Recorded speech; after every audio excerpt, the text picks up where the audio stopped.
Salam menyan, salam sehat, selamat malam pada rekan-rekan menyaners dari seluruh penjuru nagari.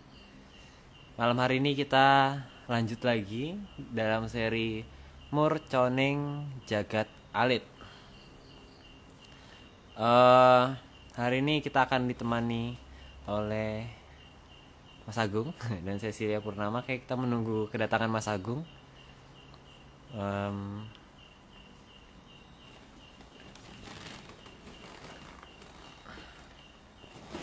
Kedatangannya Mas Agung belum bisa bergabung kayaknya. Dah. Agak mengerikan ya. Oke. Satu tempat kita ternyata. Oke, kita satu tempat ternyata. Ternyata loh, kaget juga. Oke, ini Cecilia sudah datang. Purnama. Oh ya. Ini pas purnama nggak sih? Tanggal. Coba lihat bulannya. Betul ya. Halo, Cecilia Pur. Malam. Cecilia Pur. Halo semuanya. Hari ini kayaknya harusnya sih purnama ya kayaknya. Harusnya purnama. Hari ini harusnya purnama. Cecilia Purnama. Iya. Selamat malam semuanya. Ya. Lo dibohongin apa mau? Kok Mar? yang nawarin kan Aryo. Oh, iya. Dibohongin apa sama Aryo? Kok mau jadi generator? Gak apa-apa. Asik kok, asik. Sekarang di kampus kayak jam 3 pagi pada ngeliatin bintang ya? Iya. Kita ada astronomi sekarang. Anak bisnis kok belajar ngeliatin bintang tiap malam. Menarik kan? Ada aja. Ada aja. Oke lah, kita langsung mulai aja kali Om ya. Ya. Purnama jangan lupa bawa minum. Karena hari ini kayaknya ada banyak puluhan ribu slide. Ratusan. Ya, oke. Silakan dari slide pertama aja. Monggo. Oke, aku mulai ya. Di alam raya ini tidak semua jalan lurus-lurus saja. Banyak jalan dengan persimpangan yang sangat membingungkan. Itu biasalah, nggak ini. Tidak terlalu aneh. Jadi sudah memang nggak perlu diperjelas. Jadi langsung aja Mbak. Oke. Banyak jalan tanpa petunjuk jalan yang jelas. Karena mungkin ada perbedaan asumsi. Sehingga sangat mungkin membuat orang kesasar. Jalan memang bingungin. Jadi ini kan menyangkut masalah bagaimana kita menuju ke suatu tempat. Kalau kita apal jalannya ya mungkin nggak masalah. Tapi kan sebenarnya ada, ini hanya berlaku jika misalkan kita ngerti. Itu nggak perlu. Tapi kalau misalkan ngerti di mana beli tiket pesawat, mau nggak mau ya harus jalan kaki. Masalahnya kalau jalan kaki itu ya begitu, harus ngerti semua jalur. Oke lanjut. Tadi keputus ya kayaknya. Putus nggak ya? Halo. Diem. Halo. Kok dia muter-muter? Ya, kita yang muter kayaknya. Bentar, kita tanyakan. Aman sih harusnya. Ngelek kayaknya. Menyaners ini yang ngelek aku atau dari... Oh iya. Kita tunggu Purnama. Karena ini kayaknya ini Om. Ini ada power dari Menyaners nih. Karena dari tadi requestnya disclaimer semua. Oke, kalau kita sambil tunggu Kayaknya dulu deh. emang harus disclaimer dulu nih. Mana disclaimernya? Sebentar, tak cari filenya. Mana dia tadi ya? Ini semua cuma kalau nggak percaya ya nggak apa-apa. Mana tadi? Audionya mana sih? Di bawah ini. Tuh. Oh. Siaran ke sana dulu.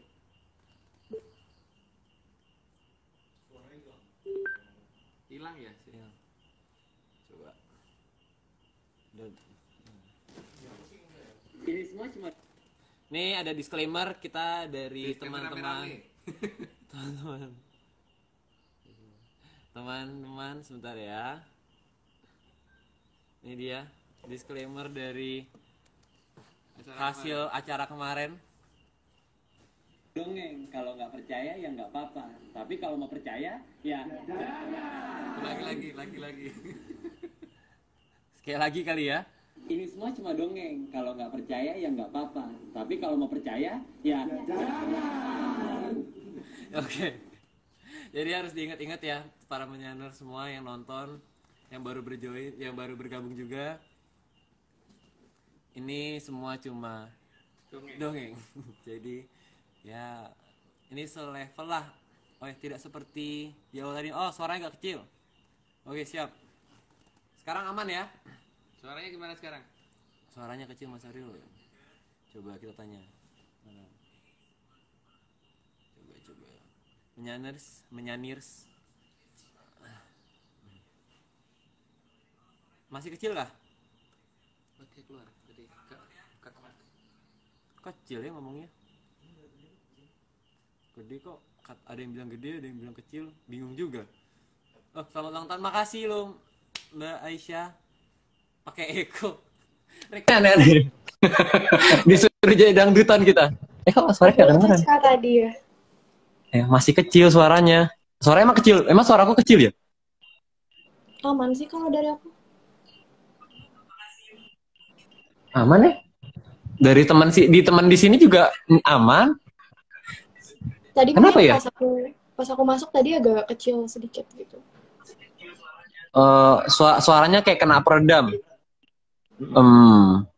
Mungkin ini kali ya, menyanders yang masih suaranya masih kecil keluar dulu, terus masuk lagi gitu.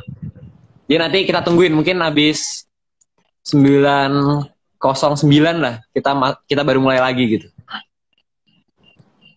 Iya Om ya. Iya. Ini tadi Pur dengar nggak tadi bagian disclaimer? Dengar. Dengar. Pas video kan. Iya betul. Semua ini cuma dongeng. Jadi kalau kata Mas Agung tuh kayak ini tuh cerita kita tuh selama ini sebenarnya kayak majalah Bobo. Jadi ya kalau diprotes ya gimana, majalah Bobo terserah yang nulis gitu loh. Iya sih. Ya gimana gitu jadinya.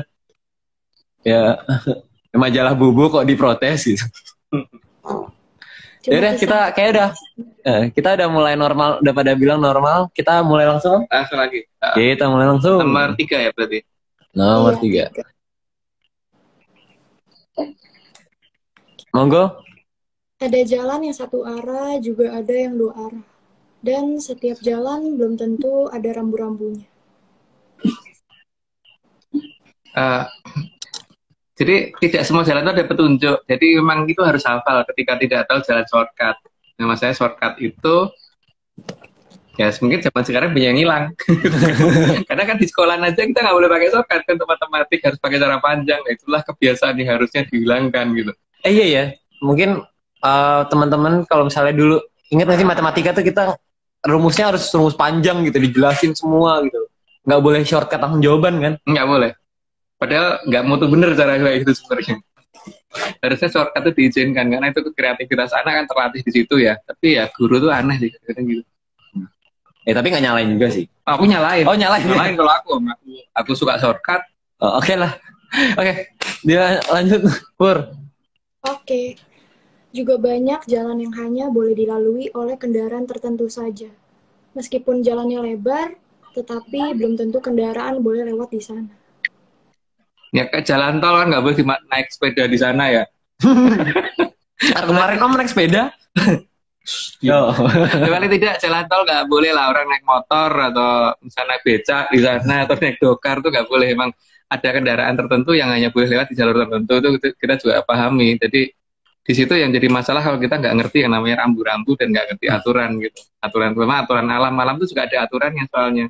Bahkan jalan tol pun kalau misalnya kan katanya boleh roda 4, tapi roda 4 yang ya udah belel pun nggak boleh sebenarnya. Iya. Cuma rodanya doang 4 yang nggak boleh juga. Iya. Bukan bannya yang 4 loh. Karena kalau bannya 4 kan motor kadang-kadang ada ban dalam sama ban luar. Oh iya, bannya 4.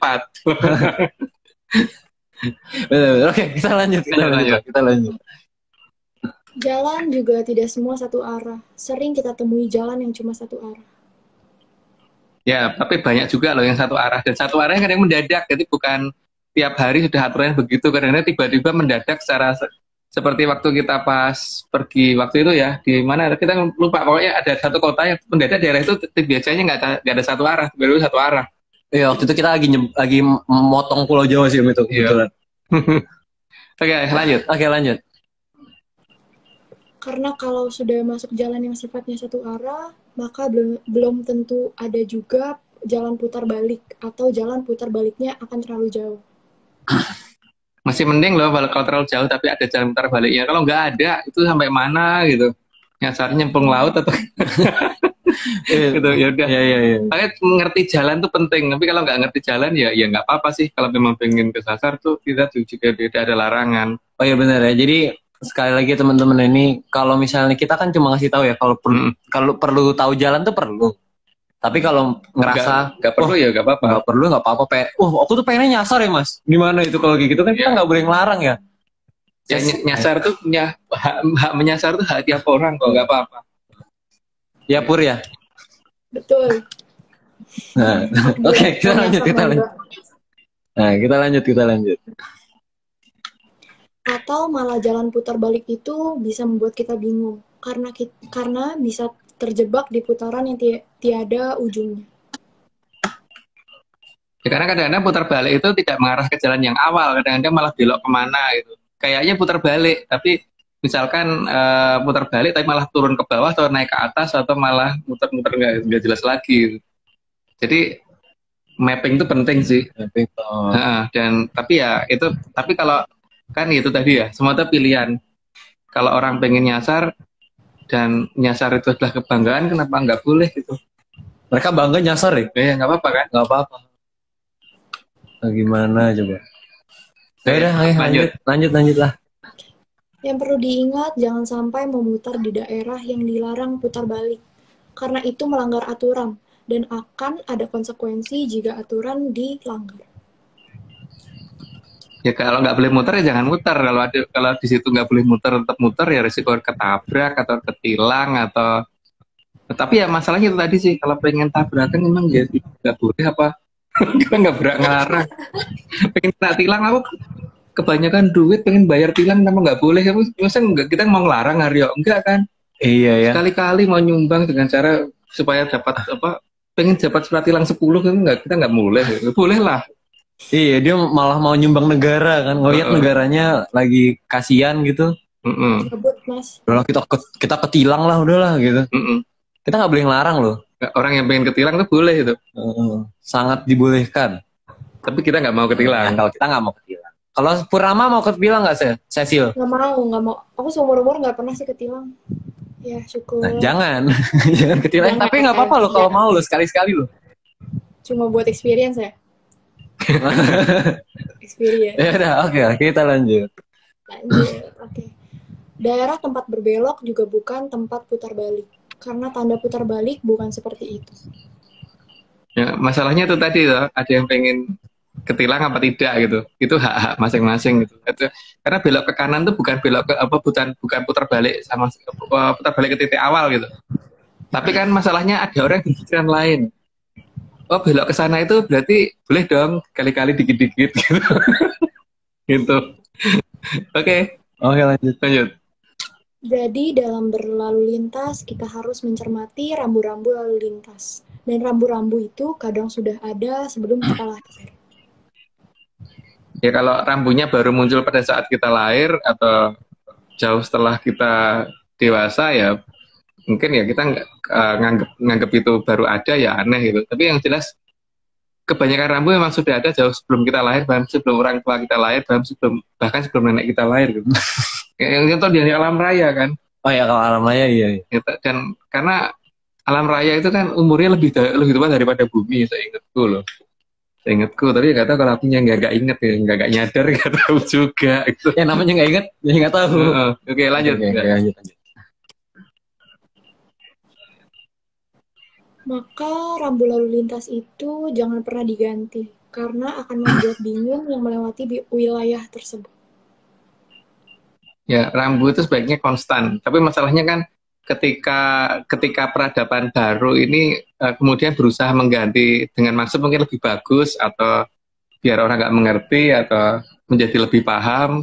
Tapi kadang-kadang malah jadi tidak paham karena sesuatu hal yang sudah terbiasa seperti itu diganti itu kadang-kadang bingungin gitu. Kalau bagi aku loh, karena memang ya saya tuh kan orangnya nggak mudengan ya, Oh, nggak mudengan Oh. gitu. Jadi kalau aku lebih suka tanda rambu yang lama itu tetap digunakan, jangan diganti. Tapi kalau yang nganggep wah aku kayaknya kurang modern nggak bentuk tanda kayak gitu, ganti yang gini aja gitu. Misalkan tadinya tandanya sudah menggunakan tanda yang otomatis dan ini mau diganti dengan orang berdiri di situ ya nggak apa-apa gitu. nggak apa-apa.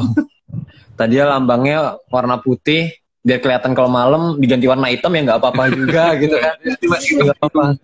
Nggak apa-apa loh. Kita nggak pernah ngelarang sebenarnya. Oke, kita lanjut kali ya, Om ya. Iya. Meskipun kadang terlihat lebih indah, namun tanda lalu lintas jika diubah justru akan membuat bingung yang melewati wilayah tersebut. Jadi sebaiknya aturan lama jangan diganti karena akan buat sosialisasi yang sangat lama untuk memahami perubahan tanda. Terutama tanda-tanda di alam raya ya, yang tadinya ini adalah begini, orang jadi paham karena itu namanya sastro jendro kan kalau di Jawa. Jadi, tapi kalau itu kemudian diterjemahkan jadi hal-hal yang berbeda, apalagi difilsafatkan, memang ya akan bikin jadi bingungnya setengah mampus gitu. Tapi kan masalahnya bingung itu adalah hak orang juga kan, boleh lah orang bingung, kenapa nggak boleh? Ternyata dia pengennya bingung loh, nggak mau ngerti. Pokoknya bingung gitu. Kalau ngerti nggak suka gitu. Nggak puas dia kalau ngerti. Gitu. Karena bingung adalah kebanggaan juga nggak apa-apa. Nggak apa-apa. tapi unik ya di sini ya. Jadi kayaknya kan kalau lagi apa namanya kalau ada bencana gitu kan biasanya hewan yang terbang tuh malah lebih ngerti gitu loh. Iya. Tapi manusia katanya derajatnya lebih tinggi dari hewan kok nggak ngerti gitu loh. Nah itu gimana tuh? Hewan masih punya standar membaca sastro jendro dengan tepat karena tidak dirubah oleh nenek moyangnya gitu kan. Karena tandanya nggak berubah dari mereka. Kalau manusia nggak tahu deh. Oh kalau manusia nggak tahu ya. Oke. Oke lah kita nggak tahu. 14 14 benar 13 nggak tahu deh. 13 Untuk memahami arah jalan di daerah yang asli.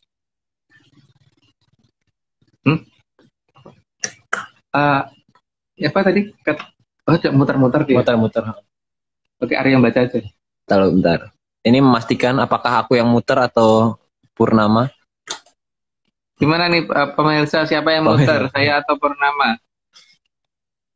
Cecilia sih panggilnya, Purnama. Oh ini dia udah request juga. Keputus juga dia. Ya, keputus. Pur. Kasihan ya namanya PUR Mas, bukan POOR. Udah balik. Halo sis. Nah Mbak Purnama. Ini sore loh. Ada yang nanya namanya Purnama itu PUR atau POOR gitu depannya. Purnama. PUR. PKU ya, bukan POO. Bukan OO ya. Oh ya ini pada jawabnya pada bilang Pur ya. Ini dipanggilnya Mbak Pur atau Mbak Cecilia ya? Cecilia bisa, Purnama juga bisa. Darani juga bisa. Ada 3 namanya. Oh Darani bisa. Darani. Jadi Darani saja dikira. Oh Darani itu dikira nih. Mbak dikira. Mbak Darani Mbak dikira tuh ini. Panjang ya? Ya udah. Oke, ayo lanjut. Lanjut tadi 13 kayaknya keputus. Iya. 13 keputus tadi ya. Oke. Untuk memahami arah jalan di daerah yang asing, maka peta selalu akan dibutuhkan. Peta emang diperlukan. Cuman masalahnya peta ini diganti apa enggak, terutama nama-nama wilayahnya gitu loh. Misalkan dulu namanya Gunung Indrakila gitu, kemudian diganti menjadi Gunung Ciremai gitu. Itu kan orang bingung banget karena arahnya jauh banget itu. Namanya juga bedanya ekstrim. Terus misalkan dulu namanya Kaki Kayangan Bolosrewu, sekarang diganti nama Saturnus, kan beda banget kan? Bingung kan? Nah, kan bingungin itu. Sekarang dulu dinamain Kaki Kayangan Pangluwung. Sekarang namanya jadi Jupiter kan bingung sebenarnya. Bingung. Oke, lanjut. Juga bagi yang menggunakan angkutan umum massal, maka tanda-tanda dan trayek angkutan harus dipahami sebelum naik kendaraan yang akan dipilih. Penjemputan itu akan dilakukan, tapi masalahnya penjemputan itu kan kita harus ngerti tuh waktu, tempat, dan di mana, waktu, tempat, di mana kan di alam raya ini ada masalah waktu, ada masalah tempat, dan waktu dan tempat yang sama atau tempatnya beda tapi waktunya sama atau waktunya sama itu bingungin di sini. Jadi ada berbagai aturan yang harus dipahami untuk masalah di alam raya ini dan jemputan itu ada di mana. Kita harus memahami betul dan ciri-cirinya seperti apa, kendaraannya seperti apa. Kapan? Karena kan jadi kita nggak bisa menunggu di tempat yang nggak mungkin jemputan itu lewat kayak kita nunggu stasiun kereta api tapi nunggunya misalkan di tengah danau. Di tengah danau gitu juga nggak mungkin atau di tengah laut gitu nunggu jemputan kereta api gitu. Kereta api di stasiun dan tidak semua stasiun tempat kereta api itu berhenti gitu. Apalagi nunggu di tengah kereta api juga salah kan? Salah juga ketabrak. Jadi, atau nungguin pesawat di tengah laut gitu. Nah, di tengah laut itu juga keliru. Jadi atau ini nunggu bis tapi di TPA tempat pembuangan sampah itu. Iya. Pembuangan akhir kan nggak bisa tempat pembuangan sampah akhir itu misalkan gitu nggak bisa dia tetap semua ada jalurnya, semua ada tempatnya dan semua ada waktunya juga. Ya karena kita pun kalau minta dijemput sama misalnya pulang dari luar kota gitu naik pesawat kan kalau misalnya minta dijemput ya kita kasih tahu di terminal berapa penerbangan apa jam berapa gitu kan. Iya. Tapi kalau misalnya cuma disuruh jemput kan bingung yang jemput. Terus yang dijemput juga bingung. Naik kendaraan itu juga harus pilih-pilih juga walaupun mungkin jamnya sama tapi misalkan yang lewat ini bis PPD atau truk sampah gitu. Trayeknya pas sama pasti kebetulan truknya juga berhenti di tempat yang sama, tapi kita naik kan nggak mungkin kayak truk sampah gitu kan juga harus ini kan, apalagi kendaraan ambulan itu kan nggak mungkin kita musuh ngiong-ngiong gitu dikira orang apaan gitu. Jadi nama kendaraan, terus jenis kendaraan, waktu, tempat itu penting banget. Tapi ya kalau memang pengen naik yang lain juga nggak apa-apa sih. Kalau pengen bingung nggak apa-apa loh. Ya. Kalau Cecil mau gimana? Kalau mau bingung ya silakan loh. Kita nggak ngelarang sama sekali soalnya. Ya, tergantung sih. Oke lah, kita lanjut. Jadi ya. Kalau kita mah bikin bingung memang hobi kita gitu masalahnya. Bikin bingung hobi, iya. Oke, kita lanjut ya. Oke. Karena tidak semua kendaraan bisa berhenti di sembarang tempat. Jika salah pilih, maka daerah tujuan malah akan terlewatkan. Ya, kita harus ngerti trayek tuh di situ. Kalau kita mau ke Surabaya gitu, naik pesawatnya jangan ke Ambon. Atau kalau kita mau ke Jogja, naik pesawatnya jangan ke New York. Itu kan mungkin mendarat di situ gitu. Atau kalau kita mau misalkan Aryo dari Senen gitu, mau pengen naik pesawat ke BSD, nggak bisa. Walaupun bisa terjun payung tetap nggak diizinkan sama pramugarinya nggak akan ngizinin itu pilotnya ngamuk di BSD. Itu ya. Jadi semua ada jalurnya trayeknya dan itu harus ditepati. Lanjut, Pak. Monggo. Jadi meskipun kendaraan itu jelek dan sudah tua, justru kendaraan itu yang bisa mengantarkan kita ke tempat terdekat dari tujuan dan tentunya juga lebih murah. Karena kita nggak mungkin dari bandara di Jakarta terus kemudian ke Jogja kan turunnya pasti di bandara. Dari bandara ke rumah itu masih jauh, jadi butuh kendaraan yang lebih kecil gitu, untuk mencapai ke tempat kita gitu. Dan kadang-kadang kendaraan itu justru kendaraan yang sudah tua, apalagi kalau ke jalur pedesaan gitu.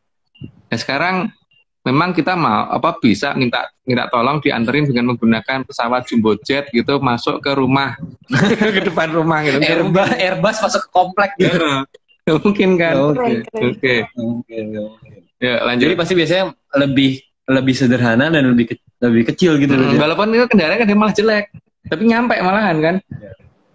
Iya benar.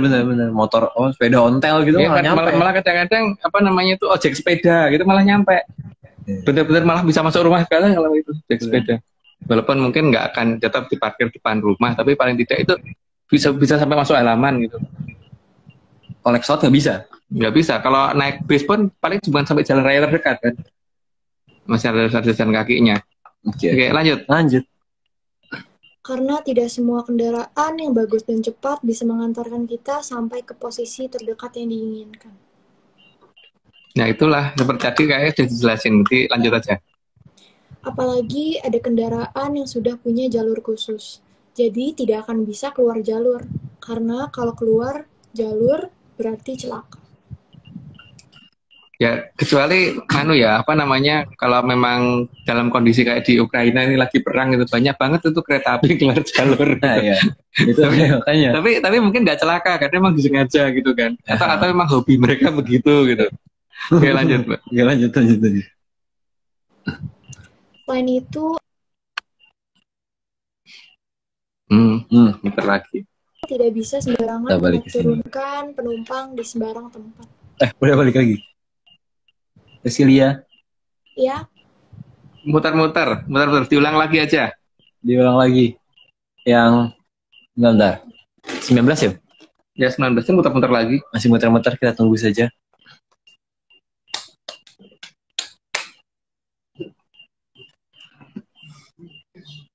Wifi-nya bermasalah ya di sana. Saya kira malah kita bakal di ya. Bentar. Toh ini udah mau request. Jadi ya, keluar dia. Iya. Tapi lucu ya, dia benar-benar. Kalau ada pun ada yang bilang gitu kalau misalnya kita bakal dijemput gitu. Tapi harus detail berarti kan? Iya. Harus detail gitu, tempat lokasinya, yang jemput apa, siapa, naik apa, kapan, berapa orang yang boleh ikut. Karena kendaraan juga ada batasnya. Taunya naik motor tapi yang ikut ber-15 gitu. Dijemput misalkan pakai mobil Avanza gitu. Tapi kita suruh naik di belakang mobil sama aja kan, kita nggak ikut. Duduk di ban gitu. Ya ketinggalan. Aduh, maaf banget, aku jadi ini muter-muter mulu, muter-muter. Nggak apa-apa. Emang ini proses. Pakai wifi atau pakai data di situ? Tadi pakai wifi, tapi aku ganti aja jadi pakai data aja. Oh ya. Oh ya, ini ada yang bilang suaranya mengecil lagi. Jadi menyanners, apakah kita benar mengecil atau? Tapi tadi katanya ada yang bilang sih, katanya kalau sendiri kalau sendiri kita kecil suaranya. Oh gitu. Kalau berdua enggak. Ih, bisa gitu. Ya, emang unik. Unik ya. Kita dari zaman IG 1 jam ke kick berhenti, sekarang jadi 2 jam nih. Oke, sekarang nomor. Oh ya, kita lanjut. 19. Oh, udah nggak kecil. Oke, siap. 19 diulang lagi.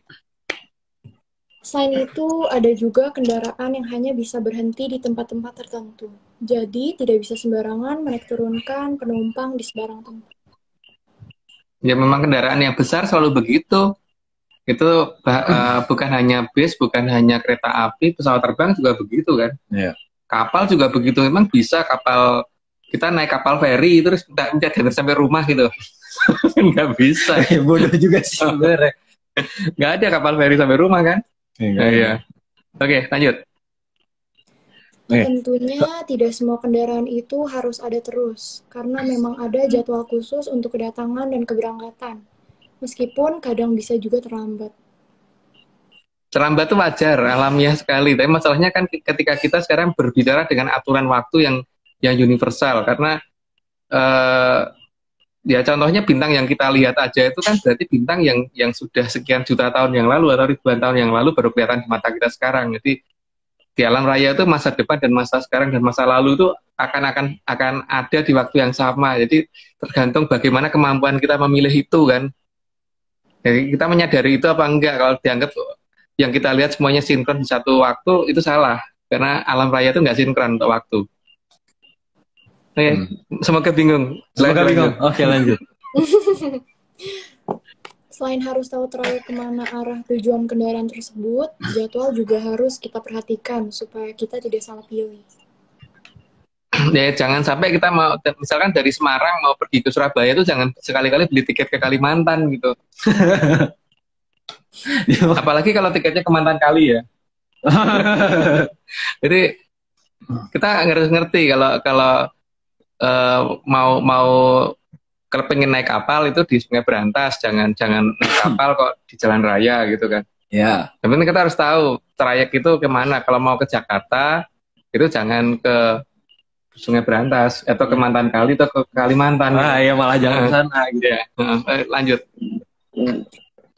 Maka sangat penting pemahaman atas peta, jadwal, dan tempat pemberhentian untuk dinaiki agar kita tidak kesasar.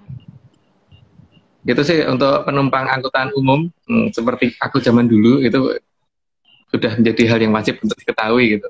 Terutama zaman sekarang ya, di mana ada busway dan MRT, ada LRT, ada macam-macam itu. Jangan sampai salah nyari trayek di mana kita pengennya kemana malah tujuannya malah ngambil kendaraan kemana gitu. Karena beda jalur aja kan pasti udah lain tuh, trayeknya pasti jauh. Mau ke Tanjung Priok malah nyampe Bogor kan salah. Iya. Salah gitu. Oke, lanjut. Oke, lanjut. Di alam raya ini sangatlah penting orang yang tahu trayek angkutan, jadwal angkutan, peta jalan raya, dan di mana menemukan angkutan yang tidak akan kesasar. Jadi, biarpun dia orang baik, tapi andai tidak tahu jalan, maka tetap akan tersasar. Masalah kesasaran tidak itu kan bukan berarti orang masalah baik dan tidak baik ya, tapi yang penting ngerti trayek atau tidak ngerti trayek kan. Ya bahkan orang nggak baik pun asal ngerti trayek nggak mungkin kesasar. Iya. Nah, trayek ngerti jalan ngerti peta itu penting kok. Masalah map itu penting. Jadi kalau misalkan untuk masalah kesasaran tidak kesasaran adalah pengetahuan tentang masalah peta dan trayek perjalanan, bukan kepada masalah dia baik atau tidak. Karena kayaknya kalau copet di bus tuh malah lebih ngerti trayeknya. Iya, dan itu nggak pernah kesasar itu. Nggak akan kesasar. Copet tuh pasti nggak akan kesasar sih. Tapi kalau misalnya ada orang baik pun kalau nggak ngerti peta ya jadwal angkutan dan trayek nggak ngerti tetap akan nyasar. Bukan masalah baik dan buruk berarti. Ya. Oke. Itu di sistem angkutan ya. Sistem angkutan. Oke, lanjut. Kita lanjut. Tentu tidak semua angkutan itu akan membawa kita sampai ke tempat tujuan, tapi paling tidak sudah mendekati ke tempat tujuan. Maka jalan kaki masih kita perlukan. Jadi tidak semua angkutan itu langsung sampai depan rumah itu, ya, harus diingat itulah. Terutama untuk perumahan-perumahan yang mewah itu biasanya kan bahkan hanya bisa sampai gerbang kan, gerbang depan gitu. Gerbang perumahan yang dan masuk ke gerbang itu masih jauh biasanya. Nah, di sini juga bukan masalah kalau sudah dijemput tuh pasti akan sampai, itu belum tentu kan, karena setelah itu kan kita juga diturunkannya di mana gitu. Jadi oke. Ya tapi kalau misalnya ada orang mau Airbus langsung masuk ke kamarnya nggak apa-apa. Nggak apa-apa ya. Pesawat Airbus asal dia pilotnya loh. Dia pilotnya, kalau dia pilotnya mana boleh. Masuk Airbus langsung masuk kamarnya nggak boleh. Oke, lanjut. Jika jalan kaki terlalu jauh dan tidak kuat melanjutkan, sebaiknya juga beristirahat. Tapi jangan di tempat sembarangan. Carilah tempat yang benar untuk istirahat, karena lelah itu sangat manusiawi.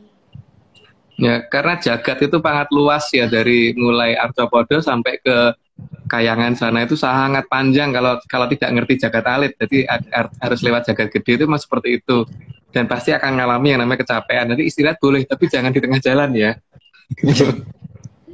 Atau malah di rodanya truk malah jangan. Ya. Tapi jangan, kita nggak boleh ngelarang om. Ya kalau orang memang pengen begitu. Iya, kalau pengen tiduran di jalan kayak di gambar ini kan ya kita nggak bisa ngelarang loh. Yang berhak ngelarang bukan kita, tapi petugas yang bersangkutan. Nah, petugasnya, karena kita nggak bertanggung jawab. Oke, kita hanya tanggung menjawab. Oh ya, tanggung menjawab. Oke, kita karena udah 26 nih, kita disclaimer kali. Disclaimer video lagi atau gimana? 30 aja, 30. Oke, 30. Siap. Disclaimernya 30. Oke, 26. Lanjut. Meskipun angkutan itu ada, tetapi leluhur tetap mengharapkan agar kita bisa jalan sendiri, tanpa tergantung angkutan, supaya tidak ada masa penantian karena sudah tahu harus kemana. Nunggu itu paling nyebelin dalam kereta api. Karena kalau seperti waktu jemput adikku di stasiun kereta gitu, rasanya tuh 5 menit lagi kereta api akan nyampe, itu kayak 5 tahun loh rasanya. Makanya menanti itu nggak enak. Tapi ya ada orang yang menunggu tuh lebih menyenangkan, itu ya nggak apa-apa. Tapi kalau aku nggak suka nunggu, lebih suka kalau ngerti sendiri jalannya. Masalahnya kalau nunggunya tahu sampai kapan om? Ya. Kalau nunggunya cuma dibilangin nanti aku kesana loh di hari Sabtu. Tapi Sabtu kapan? Sabtu minggu depan, minggu depan lagi, tahun depan, abad depan, milenium depan, atau jutaan tahun ke depan gitu kan, nggak tahu, pokoknya hari Sabtu gitu kan maksudnya. Atau malah Sabtu kemarin. Kan nggak tahu gitu. Iya. Itu lebih nggak jelas lagi tuh nunggunya. Heeh. Bingung gitu. Ayo kita lanjutkan. Karena menunggu itu bukan hal yang menyenangkan. Karena kalau bisa tidak menunggu, mengapa juga harus menunggu? Ya, tapi monggo loh kalau memang ada yang hobi menunggu gitu kan. Ya kalau aku sih nggak suka. Tapi kan itu kegemaran tiap orang dan kesenangan tiap orang itu beda-beda. Jadi memang kalau memang pengen menunggu nggak apa-apa. Tapi kalau enggak, ya sebaiknya menunggu ya nggak apa-apa. Nggak apa-apa juga. Karena kalau hanya bisa menunggu kan nggak masalah. Ya, kalau hanya bisa menunggu. Tapi kalau bisa tanpa menunggu ya, yang tanpa menunggu itu ya, Ya, lebih asik. menurut kita ya. Menurut kita Kalau yang lain mau, apalagi nunggu pesawat di tengah sungai gitu kan nggak apa-apa. nunggu sampai abad kapanpun gitu. Nunggu pesawat tengah sungai ada ini pesawat era modern yang nyampe pesawat sudah dinaikin gitu kan. Sampai sungainya kering tuh nggak akan datang itu pesawat itu. Iya. Oke, lanjut. Oke, siap.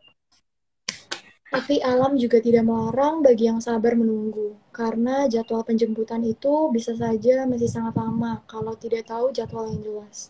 Maka jika memilih menunggu, janganlah menyalahkan yang memilih jalan duluan. Karena memang sudah memiliki peta. Sehingga kalau mau menunggu selama itu tidak akan ada larangan. Semua itu tergantung pilihan. Tadi karena ada yang memang hobi menunggu ya monggo aja. Tapi yang tidak mau menunggu ya berarti harus ngerti trayek, ngerti peta, ngerti waktu, ngerti tempat dan sebagainya toh. Tapi untuk yang lebih suka menunggu dan dianggap menunggu itu pasti akan dijemput ya silahkan aja. Itu haknya yang pengen menunggu. Ya karena kalau kita nggak suka nunggu, orangnya nggak sabaran ya. Karena misalkan besok hari Sabtu gitu. Sabtu kapan ya? Karena buat sampai 100 juta tahun ke depan masih ada hari Sabtu gitu kan. Mending dikasih tahu harinya. Kalau enggak, Ya. nanti aku kesana ya, titik. Gimana itu? Tunggu ya. Tunggu ya, gimana itu? Gimana itu? Waduh, kacau banget itu udah. Oke. Kalau Lanjut. katanya nunggu gajian, kalau nunggu gajian tuh masih tahu gajiannya kapan gitu. Kalau ada patokannya, ada patokannya. Nggak mungkin gajian 100 tahun lagi itu nggak mungkin. nggak mungkin. Pasti ya Bulan, hari, hitungnya hari. Terlambatnya paling ya 1-2 minggu gitu. Nggak Iya. mungkin 1-2 abad tuh nggak mungkin. Nggak ada orang kerja sekarang gajinya 5 abad lagi. nggak ada. Nggak ada. Tapi kalau disuruh nunggu doang, udah bingung tuh. Aku datang ya titik, nah itu udah bingung. Iya. Tuh, udah bingung. Ya kita lanjut. Bagi leluhur, satu kata menunggu itu sangat tidak dianjurkan.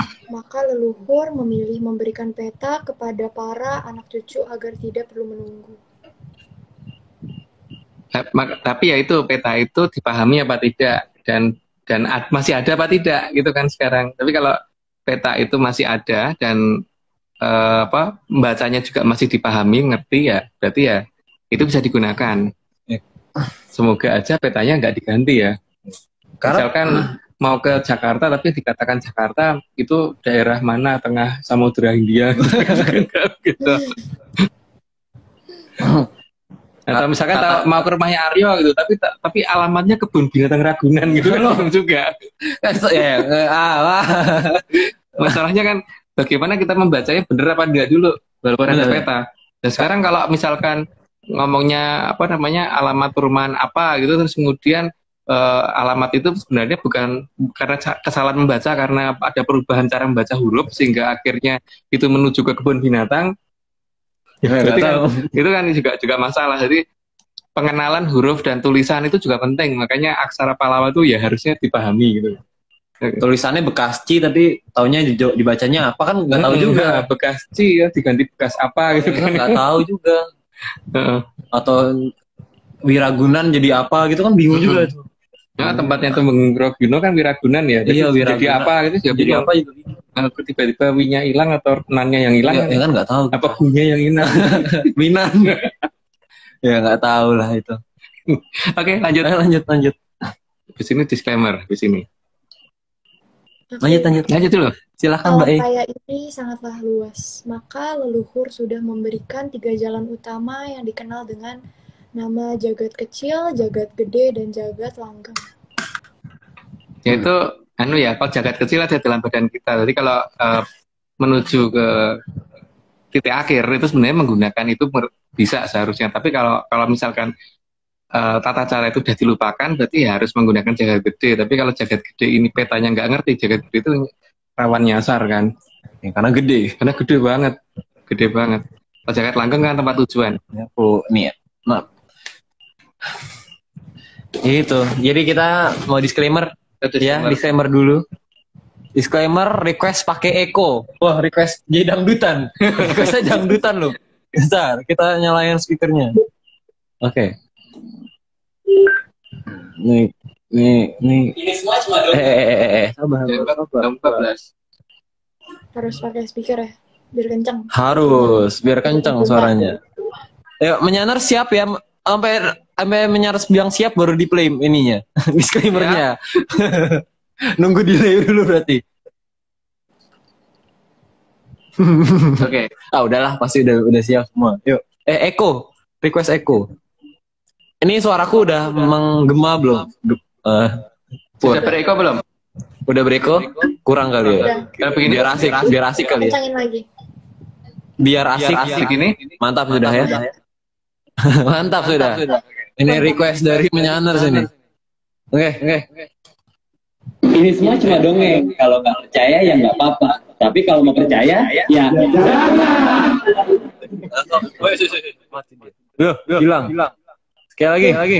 ini semua cuma dongeng. Kalau nggak percaya ya nggak apa-apa. Tapi kalau mau percaya ya Siap. Tahu. Nah, suaranya dibenahi. Dah nggak Eko. Oke, jadi Arahnya. Oh iya, bentar. Disclaimer normal dulu biar siapa tahu nggak kedengeran. Teman-teman, jadi ini cuma dongeng. Atau Cecilia mau nyoba? Disclaimer. Disclaimer guys. Masih hafal kan? Cuma dongeng. Kalau Kalau nggak percaya, Kalau nggak percaya nggak apa-apa. Kalau nggak Nggak percaya apa-apa. Oke. Kalau percaya, Kalau percaya jangan. ya jangan. Nah, gitu. Kalau Mantap. nggak Coba ulang. percaya, kalau percaya jangan gitu. Coba ulang. Ayo. Monggo. Ini cuma. Ini semua cuma dongeng. Kalau nggak percaya Nggak apa-apa. ya nggak apa-apa. Kalau percaya ya jangan gitu. Oke, mantap lah. Oke, lanjut. Dalam 3-1. manusia sudah didefinisikan oleh leluhur, terdapat 14 juta nama yang seharusnya tidak dilupakan, agar-agar bisa dibawa pulang ke kahyangan. Itu ada dalam sastra pangeracutan. Banyak banget ya. Jadi pokoknya ya ada sekitar banyak nama itu. Jadi biasanya kan kalau orang yang mau kembali itu nanti akan ada yang dampingi untuk membacakan itu satu persatu. Karena kalau tidak pasti akan lupa juga 14 juta nama itu nggak mungkin diingat dengan gampang gitu. Biasanya kan ada yang dampingi leluhur siapa yang bantuin bicara. Jadi tinggal ngucapin ini gitu. Karena minimal aja darah aja sih balikin ada yang namanya sendiri. Ada namanya sendiri. Daging ada darah sendiri, mata namanya sendiri kan bingung juga ya. Jadi bukan 4 ya. Bukan 4 ya. Jadi ada gigi aja ada berapa puluh gitu. Ya, gigi aja ada berapa puluh. Tangan aja jari 5 gitu. Jari 5, jempol aja 4 loh.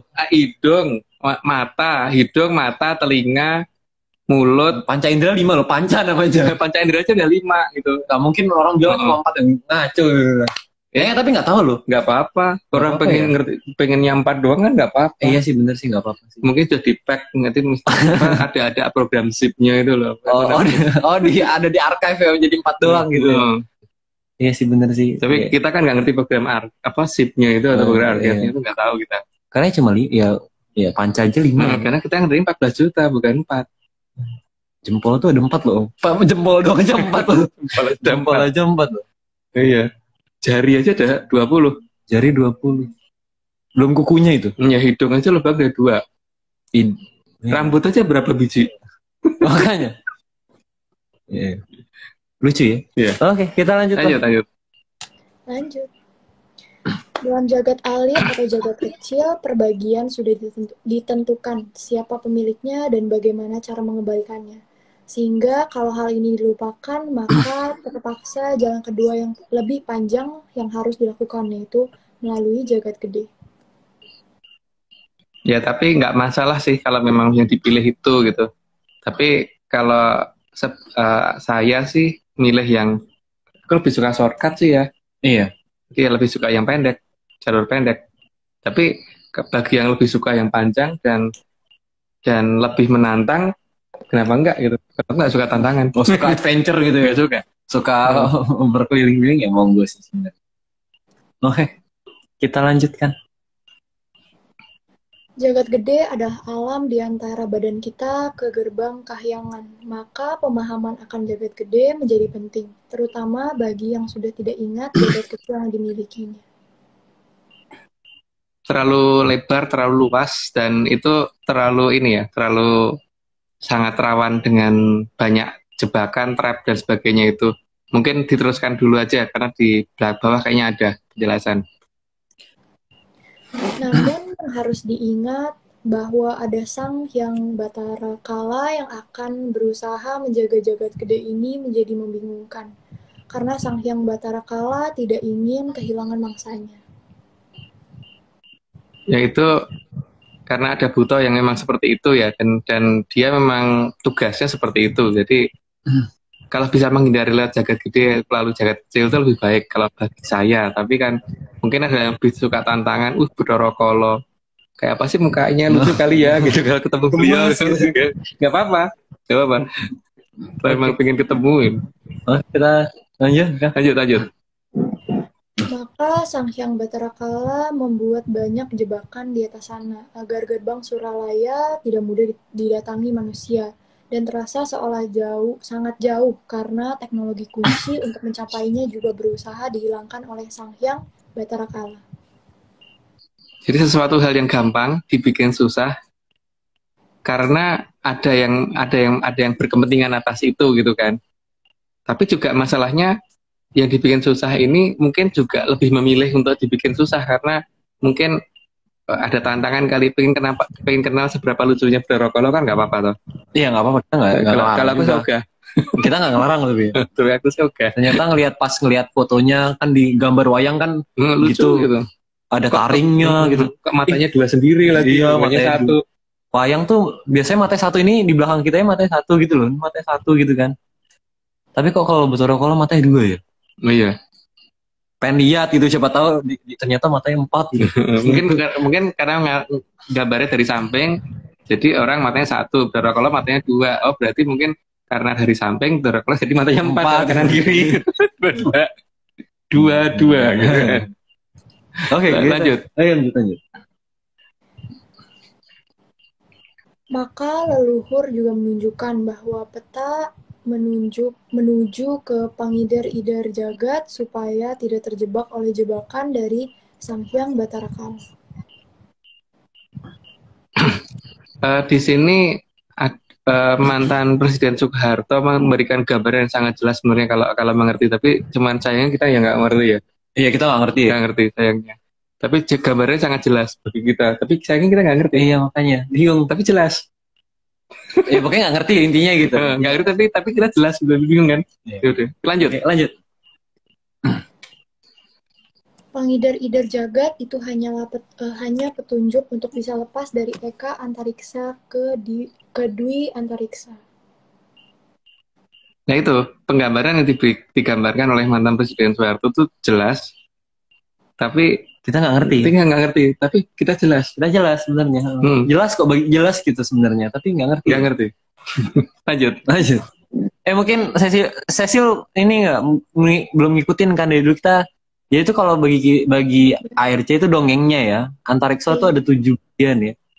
Antariksa itu ada 7 bagian. Eko Antariksa sampai Sabtong Antariksa gitu. Itu bukan satu Antariksa, bukan satu tempat, itu ada 7 macam. Ada 7 lapisan gitu. Eka itu 1, Dwi kan 2. Tapi jangan percaya ya. Tapi jangan lupa. Jangan percaya. Info aja. Oh iya, oke, biar mudeng. Oke. Jangan mudeng. Nggak boleh. Nggak boleh. Harus bingung loh. Kalau nggak bingung nggak lanjut ini. Ya bingung adalah kewajiban. Lanjut. Oh bingung, oke lanjut. Lanjut kalau bingung.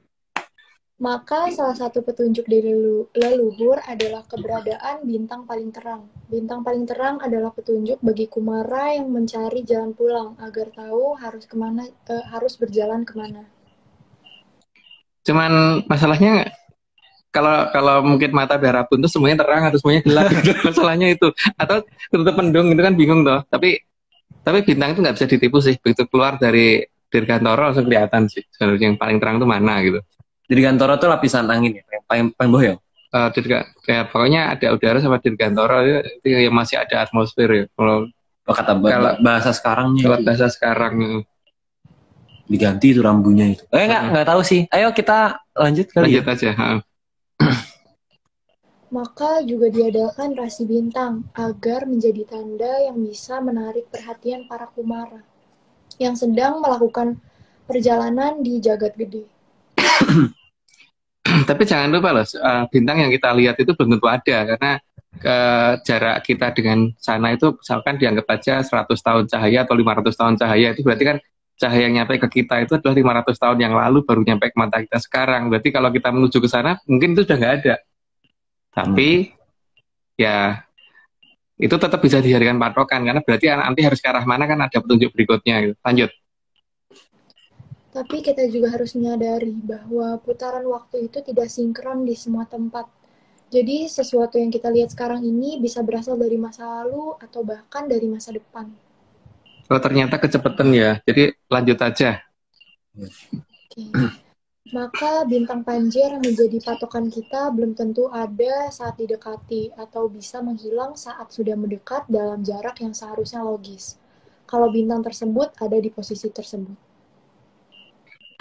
Itu tadi karena dia hanya diperintahkan untuk memberikan tanda sampai pada titik tertentu. Jadi kan kayak estafet gitu, titik berikutnya berarti ada tanda yang lain. Jadi tanda pertama kita harus ikutin dulu, kalau tidak seperti itu. Lanjut. Itu karena setelah menghilangnya patokan pertama, maka harus segera disadari bahwa rambu atau petunjuk berikutnya akan menyusul. Tentunya dalam bentuk dan arah yang berbeda. Ya karena jalan itu tidak semuanya lurus, kadang ada belok, ada putaran, ada macam-macam gitu. Jadi memang di sini rambu berikutnya memang harus disadari kira-kira ke arah mana. Lanjut, Pak. Di tempat menghilangnya sang bintang Panjer, seharusnya Kumara diam sejenak untuk menyesuaikan indera kita, agar bisa melihat kembali sang terang yang akan muncul setelah semua indera bisa menyesuaikan dengan daerah sekitar. Karena bahkan sinar itu bisa menutupi suatu hal menjadi tidak terlihat. Jadi kita harus menyadari dulu bahwa mata kita juga butuh penyesuaian dulu, walaupun itu kita sudah tidak punya badan kasar. Tapi paling tidak kita harus mengerti ya bahwa cahaya itu bisa menutupi sesuatu hal. Jadi bukan hanya untuk melihat, cahaya juga bisa untuk menutupi. Contohnya kan kalau lampu dinyalain mungkin kursi meja kelihatan, tapi jangan lupa pada saat siang hari itu ketika matahari bersinar siang hari, bintang hilang semua gitu. Padahal harusnya di sana. Padahal harusnya arahnya sana, harusnya nggak masih harusnya nggak bisa kelihatan, tapi gara-gara sinar matahari jadi nggak kelihatan. Padahal YouTube kan gedenya juga ke Kahyangan Palungun, kaki Kahyangan Palungun gitu. Iya. Bahkan lebih gede daripada Arcopodo itu bisa nggak kelihatan. Jadi ya yang penting itu kita harus menyesuaikan dulu sampai mata kita jelas lagi baru jalan lagi, jangan bablas terus nanti nyasar kemana-mana. Itu berdasarkan dongeng kita, jadi please jangan dipercaya. Mohon gitu. Mohon. Lanjut. Kita kayak harus bikin surat permohonan. Oke, kita lanjut. Sehingga munculnya sang bintang terang dengan jarak yang seolah dekat tapi jauh namun terlihat dekat, maka ini adalah petunjuk untuk menuju ke lapisan antariksa selanjutnya. Itu ceritanya Mbahku begitu. Ceritanya Mbahnya ada gimana? Nggak kenal ya? Nggak kenal. Ya udah. Gitu. Lucu ya Om, itu bintangnya cahayanya ada 8 gitu loh. Iya, bukan 5 toh? Iya ya, lucu. Lucu aja sih sebenarnya. Oke, kita lanjut. Terdapat penggambaran di beberapa situs peninggalan dari leluhur yang menunjukkan bahwa ada bagian di antara bagian dari batu gelap yang merupakan gerbang ke bagian yang tidak akan diduga. Dan wilayah ini bukan wilayah gelap, tapi justru keluarnya sinar, tapi bukan sumber sinar. Ya semoga nggak bingung ya, atau semoga tambah bingung. Yang jelas ini menjelaskannya juga bingung sih. Cuman ya, oke kita bingung bareng-bareng aja. Kita bingung bareng-bareng. Lanjut. Monggo. Dari kahyangan Tenjo Maya yang digambarkan ada gerbang lain yang kemerahan, sesuai dengan kaki kahyangan Tenjo Maya. Tenjo Maya itu kayangannya Sang Hyang Bathara Indra, dan itu warna kaki kayangannya memerah banget. Cuman itu kelihatan dari bumi warnanya merah, tapi kalau didekati nggak tahu berubah warna apa enggak. Jangan-jangan pelangi ya. Gitu. Itu juga cerita eyangku gitu, mbahku gitu. Aku dapat ceritanya dari Mas Agung. Nah, aku dapat cerita dari Aryo. Oh, terus dapetnya dari mana? Ya nggak tahu. Oke, lanjut. Oke. Namun harus belum. bisa dibedakan antara Ya. gerbang kahyangan Tenjo Maya dengan Durganalu karena memang hampir mirip. Durganalu warnanya juga merah, tapi merahnya tuh merah menyebar, nggak beraturan. Tapi kalau apa namanya kaki kayangan Tenjo Maya kan jelas bentuknya seperti itu. Jadi ya seperti itunya kayak gitu ya. Bunder gitu kan. Bunder Dan merah. Kalau Durganalu tuh bentuknya merah tapi bentuknya bisa acak gitu kan. Gitu. Oke, lanjut. Ya. Durganalu akan terlihat dari hawa yang pada jarak yang masih di kejauhan, karena saat mendekat akan ada hawa yang membuat tidak nyaman meskipun terlihat indah. Sedangkan gerbang kahyangan Tenjo Maya tidak mempunyai hawa seperti Durganalu. Durganalu lebih besar ya, kelihatan lebih besar karena emang ya namanya perangkap itu pasti akan lebih besar daripada tempat yang tidak memperangkap kan. Dan di sini harus hati-hati, tapi juga tidak dianjurkan untuk hati-hati karena kan ada pihak yang memang ingin terperangkap, nggak apa-apa. Ya, karena hak menderita seseorang itu kita tidak bisa larang kan. Ada orang yang menderita, maksud kita larang kan, kasihan. Iya, jadi ya kalau saya emang harus hati-hati, tapi tidak berharap lewat situ sih. Karena kalau bisa jangan lewat itu. Gitu. Oke, lanjut. Bisa diperhatikan bahwa di atas gerbang terlihat tidak hanya 7 susunan, karena memang langit itu tidak hanya terdiri dari 7 susunan. Ya, itu, tapi kalau memang menganggap bahwa yang 7 itu sudah tertinggi ya nggak apa-apa sih. Tapi kalau kita kan orangnya memang aneh. Kita memang aneh itu ya. Kita 21 ya? Iya, 21. Itu ya bedanya di situ lah. Tapi kalau mau sampai di 7 itu berarti sampai Sabto. Yes, pokoknya kalau pengen di 7 ya nggak apa-apa. Nggak apa-apa sih. Kalau pengen di 7 ya nggak apa-apa. Kita nggak ngelarang sih sebenarnya. Ya, silahkan Purnama. Oke. Sangat jelas ditunjukkan bahwa makin ke atas itu juga bukan semakin besar, tapi justru semakin kecil. Ya, kayangan begitu ya. Tapi bentuknya emang kecil. Tapi kita dimasukin besar sekali. Sengertiku begitu. Seenggak-enggaknya dongengku begitu. Terserah yang nulis cerita sebenarnya kan. Iya. Lanjut. Lanjut. Kedua sandi yang ditinggalkan juga menunjukkan bahwa jagat langgeng bisa ditempuh dengan memanfaatkan jagat kecil, atau jika tidak tahu bisa menggunakan jalan di jagat gede. Itu semua pilihan, jadi mau menggunakan yang mana. Kalau zaman dulu kan nenek moyang kita memilih menggunakan jagat kecil, maka rata-rata ya jagat kecilnya jadi tidak ada di bumi gitu. Tapi kan banyak orang yang aku kurang tantangan kalau cuma itu, ya monggo aja menggunakan jagat gede, ya silahkan gitu. Terus kalau kesasar gimana? Loh, aku hobi kesasar kok, nggak apa-apa dong. Gitu. Oke, lanjut. Nggak bisa dilarang itu udah. Nah, kita lanjut. Leluhur juga sangat-sangat paham bahwa ajaran tentang jagat kecil akan menghilang, maka petunjuk di jagat gede akan sangat susah dijangkau. Dengan tata cara baru, jelas hanya bisa menggantikan tulisan yang ada di Arcapada, tapi tidak akan bisa mengganti sastraning bawana. Maka hampir semua gerbang dibuat agar manusia mulai memahami jagat gede. Makanya zaman sekarang kan kemudian pencarian ke angkasa itu dilakukan oleh negara-negara maju, tapi itu pun tidak bisa menjangkau karena mereka bahkan eko antariksa saja belum tembus. Eko antariksa saja belum tembus. Eko antariksa belum tembus. Berarti masih di kuku irengnya eko antariksa gitu kan. Jadi ya di sini kan memang tata cara ini harusnya dimiliki oleh negara kita di sejak masa lalu, tapi kan kemudian karena dianggap tidak penting dan dianggap malah yang ini dikatakan kesasar kan, jadi ya wes.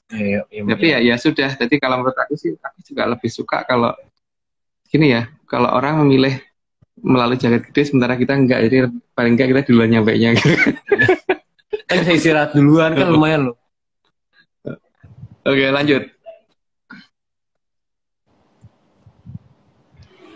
Maka meskipun lebih sulit dalam memahami jagat gede, tapi patokan di jagat gede tidak akan pernah bisa diubah oleh manusia karena merupakan sastranya bawana.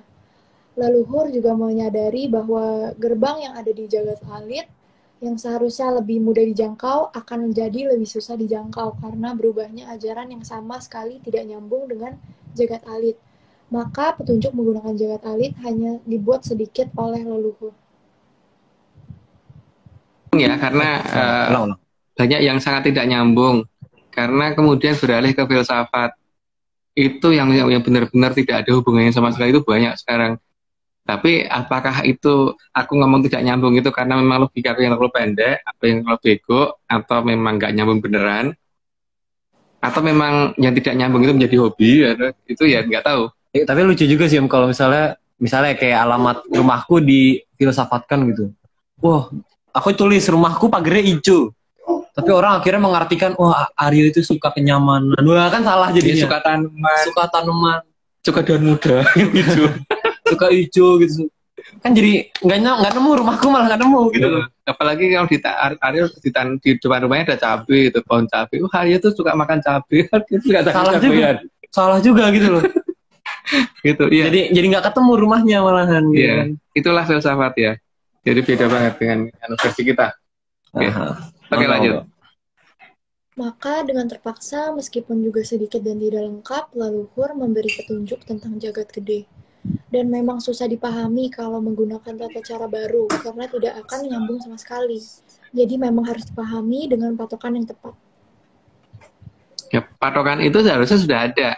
Dan alam itu tidak akan merubah patokan. Buktinya apa? Ketika gunung akan meletus, monyet bisa turun gunung, ular turun gunung, hewan-hewan liar turun gunung. Tapi anehnya manusia nggak turun gunung gitu loh.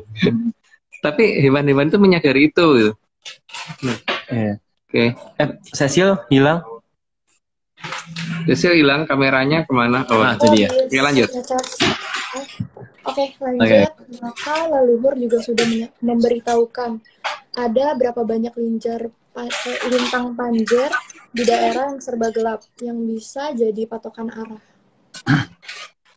Lintang panjer banyak, seharusnya tidak cuma satu, tapi memang jalurnya macam-macam. Jadi memang tujuannya kan kalau di sana ada trap atau jebakan, jadi lewat melalui lintang panjer yang lain gitu. Tapi lintang panjer tetap ada ciri-cirinya kan, dan itu biasanya akan kelihatan jelas sekali dari kejauhan. Suatu hal yang kelihatan kecil tapi sebenarnya besar. Ini lanjut. Oke.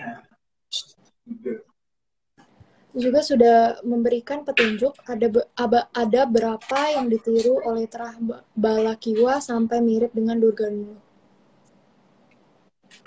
Durganula memang meniru lokasi-lokasi seperti itu ya, karena kaki kayangan yang bisa dijadikan tempat untuk lewat, untuk shortcut lewat itu memang sebenarnya banyak. Cuman masalahnya kan ditiru dengan hal-hal seperti itu. Makanya mereka juga punya banyak, tidak cuma Durganula aja sih yang dibentuk, banyak hal. Jadi tergantung bagaimana kita mencermati itu kan.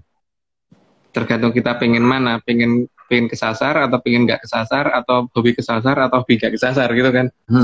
Atau hobi diem di rumah aja gitu jadinya. Oke, lanjut. Maka meskipun hitam, tapi terkadang yang hitam juga bisa bercahaya karena lintang panjer ada di sana. Jadi yang hitam itu belum tentu ini ya. Tapi ini bukan, aku tidak ngomong perkara black hole loh, karena itu bukan loh ya, bukan lewat situ loh kalau dalam bahasa kita gitu. Oke, lanjut. Jadi leluhur sudah menggambarkan keberadaan jebakan dari Sang Hyang Batara Kala dan Sang Hyang Batari Durga yang berupa cahaya kemerahan. Cahaya kemerahan yang kalau didekati akan terlihat seperti awan merah dan oleh leluhur diberi nama Durganulu. Ya, mungkin kelihatan di gambar seperti itu ya, tapi bentuknya tidak cuma seperti itu. Itu berdasarkan dongeng kita ya. Jadi itu yang namanya Durganulu. Merahnya tuh merah seperti itu, hampir mendekati warna merahnya Darah. kaki kayangan Tenjomoyo, tapi kayangan Tenjomoyo bentuknya bunder. Kalau itu kan bentuknya kayak gitu. Dan lebih besar. Oke, lanjut. Oh, Durganalu tidak hanya satu, tapi jumlahnya ada lumayan banyak dan juga ada dalam beberapa rasi bintang yang justru menjadi tujuan. Itu yang harus hati-hati. Jadi semoga paham dengan maksudnya, karena kalau dari sini mungkin nggak begitu kelihatan. Mungkin kalau pakai teleskop agak kelihatan. Tapi paling tidak itu orang ketika masih hidup itu sudah mulai ngerti trackingnya kemana gitu. Oke, lanjut, Pak. Yang cukup berbahaya karena Durganalu terkadang berwarna tidak merah saat dilihat dari kejauhan dan mendadak menjadi merah saat didekati. Kalau dalam bahasa Jawa bisa mancala putra, mancala putri, bukan mancali putri, mancali kaki gitu, bukan. Jadi maksudnya bisa berubah-ubah warna gitu. Oke, lanjut, Pak. Durganalu juga terkadang terlihat indah untuk didekati, membuat takjub dan lupa untuk melanjutkan perjalanan yang masih sangat jauh.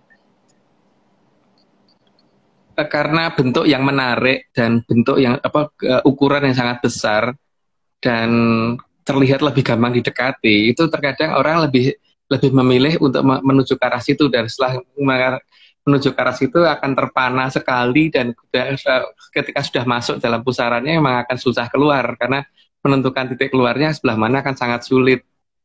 Tapi ya kalau memang pengen melihat bentuk-bentuk yang aneh silahkan masuk gitu kan. Nggak ngelarang loh. Ngelarang. Oke, lanjut. Durganalu juga sangat berbahaya karena punya daya tarik yang sangat luar biasa yang membuat orang susah meninggalkan Durganalu. Mempunyai kekuatan yang membuat kita susah keluar. Jadi daya tariknya iya, tapi sebenarnya masih bisa diatasi kalau ini ya, kalau ngerti caranya. Tapi masalahnya caranya gimana kita nggak ngerti ya, kita nggak bisa ngomong. Ya. Jelas nggak Om tapi?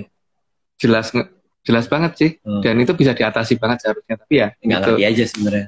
Sekarang untuk saat ini kita memilih tidak ngerti. Lanjut. Durganalu juga bisa membingungkan orientasi, sangat membingungkan karena sanggup menutupi bintang utama yang harusnya dituju. Ya, itu yang bahaya, karena orientasi itu jadi nggak terlihat sama sekali gitu loh. Ya, membedakan atas, bawah, utara, timur, barat itu sangat susah. Apalagi di daerah yang betul-betul tidak ada patokan arah. Jadi ketika lintang panjar ketutup oleh si Durganalu karena kita berada di dalamnya, itu akan jadi suatu masalah. Tapi bukan berarti Durganalu nggak ada batasnya, ada ujung batasnya. Asal kita tidak bertahan di tengahnya. Lanjut. Durganalu juga mempunyai kemampuan memindahkan Kumara dari satu Durganalu ke Durganalu lainnya. Sehingga Kumara yang terjebak akan sangat sulit mencari sang bintang panjar yang harus dicari. Dengan dipindah-pindah dari satu Durganalu ke Durganalu yang lain, itu akan membuat orang jadinya kalau sudah berpikir, oh arahnya ke sana, nanti kalau aku udah keluar dari ujung sana kan ketemu bintang panjar itu. Begitu keluar bintang panjarnya nggak ada, karena berada di tempat yang sangat jauh, atau mungkin arahnya jadi berubah gitu, orientasinya jadi membingungkan di situ. Oke, lanjut. Maka hampir mirip dengan permainan ular tangga. Kalau Kumara masuk ke dalam Durganalu, maka akan pindah ke tempat yang mungkin tidak dikenal dan butuh waktu yang sangat lama untuk menemukan bintang panjar. Jadi patokan-patokan itu harus dipahami, dan paling tidak itu ya jangan menuju ke daerah yang sifatnya jebakan. Dan jebakan itu leluhur nyebut dengan salah satu namanya adalah Durganalu. Tapi kan kalau itu dianggap sebagai tujuan ya nggak apa-apa. Karena bisa aja di sana abadi, di situ juga bisa kalau nggak pengen keluar. Iya benar. Karena indah loh tempatnya. Katanya Aryo. Kok kata aku tuh diem loh. Aku tuh diem loh. Ayo kita lanjut saja. Maka keberadaan jebakan yang bernama Durganalu menjadi prioritas leluhur agar dikenal anak cucu. Jadi makanya diabadikan nama itu. Cuman masalahnya nama itu mungkin sekarang masih dikenal orang, tapi sayangnya bentuknya enggak gitu kan. Dan posisinya di mana gitu. Kalau dulu sudah ada ininya penjelasannya, itu di mana itu harusnya sudah ada. Ada banyak serat yang itu, tapi nggak tahu seratnya sekarang kemana gitu kan. Iya. Atau seratnya nggak tahu kemana, ya nggak ada juga, kita nggak tahu juga sebenarnya. Ya, oke, lanjut. Namun jebakan bukan hanya Durganelu saja, masih sangat banyak jebakan yang lain. Dalam serat Mandalagiri di Jagat Gede ada sekitar 400 jenis jebakan dari Sang Hyang Batara Kala dan 1.300 jebakan dari Sang Hyang Batari Durga. Sangat banyak ya. Jadi memang lewat jagat gede itu tidak gampang. Jadi memang kalau bisa ngukut jagat dewe atau ngukut jagat alit atau dengan menggunakan jagat kecil itu lebih gampang sebenarnya. Cuman tradisi itu nggak tahu kemana ya. Sekarang kok kayaknya sudah menghilang. Tapi kalau ada yang menganggap nggak hilang juga nggak apa-apa sih. Nah, kalau ada yang menganggap ngerti walaupun nggak ngerti atau ngerti setengah ngerti atau ngerti nggak ngertian gimana itu silahkan. Silakan. Ayo. Watu Palayangan atau Selapa Panglayang adalah batu angkasa yang menjadi batas antara di dalam eka antariksa, yang membuat eka antariksa menjadi 3 bagian. Jadi eka antariksa sendiri juga tidak cuma satu ini ya, eka antariksa juga terdiri atas 3 bagian dan itu batasnya adalah Selo Panglayang dan itu sudah diatur sedemikian rupa oleh Sang Mahaprabu Patu Gunung berdasarkan dongeng kita. Ya. Dongeng itu itulah namanya dongeng. Lanjut. 70 ya disclaimer. Watu Palayangan itu ada di antara suku Kahyangan Pangluwung dan suku Kahyangan Tenjo Maya. Itu kelihatan kok dan kalau menggunakan teknologi sekarang juga bisa dilihat sebenarnya, tapi teknologi sekarang menamakan itu bahasa sekarang menamakan itu dengan bahasa yang agak aneh gitu bagi aku gitu loh. Lebih gampang dikatakan Selo Panglayang daripada yang lain gitu. Oke, lanjut. Apa? Enggak jadi. Oh iya, nggak jadi. Kita lanjut lah. Tangguh. Suku Kahyangan Pangluwung adalah salah satu gerbang masuk ke Kahyangan Pangluwung. Ini salah satu ya, berarti bukan hanya itu maksudnya. Jadi ada banyak, cuman itu yang gampang terlihat dari bumi. Gitu. Tapi ya itu kalau kenal dengan yang punya Kahyangan Pangluwung, kalau enggak ya paling mendekat suruh pergi. Gitu. Atau mendekat malah diartikan, artinya ya gitu kan. Jangan diartikan artinya ya. Karena ya suku Kahyangan Pangluwung ya Kahyangan Pangluwung, berarti bukan sesuatu hal yang harus diterjemahkan. Seperti tadi alamat rumahnya Aryo itu misalkan jalan sekian, jalan ini nomor ini, jangan diartikan nama jalan adalah gitu. Karena nomornya ternyata alamatku tuh misalnya nomor 3 blok 3 nomor 3 gitu. Jangan diterjemahkan sebagai nomor togel ya. Jangan diterjemahkan sebagai nomor togel gitu. Malah dibilang, Aryo itu angka 3 tuh melambangkan ini gitu. Enggak, itu malah enggak. Rumahku nggak ketemu jadinya. Malah nggak ketemu rumahnya. Nggak nyambung. Oh ya, sekarang berarti masuk ke disclaimer lagi. Kita tunggu sebentar. Dicari videonya. Ini semua cuma dongeng kalau nggak. Sabar. Ini hari ini nggak ada request echo, jadi sekali-sekali nggak pakai echo. Oke, ini dia disclaimer kita. Ini semua cuma dongeng, kalau nggak percaya ya nggak apa-apa. Tapi kalau mau percaya ya jangan. Oke, mantap sudah. Mantap. Jadi mungkin Cecilia bisa diulang sekali lagi. Oke. Disclaimernya. Ini semua cuma dongeng. Kalau nggak percaya nggak apa-apa. Kalau percaya ya jangan. Oke, mantap.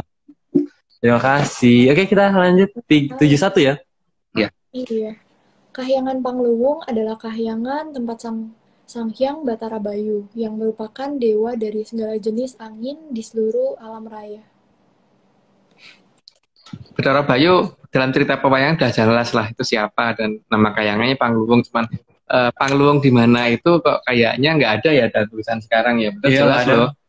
Di Pangluwung itu ada tandanya mata satunya loh. Ada satu mata, angin semua lagi. Iya. Oke, lanjut.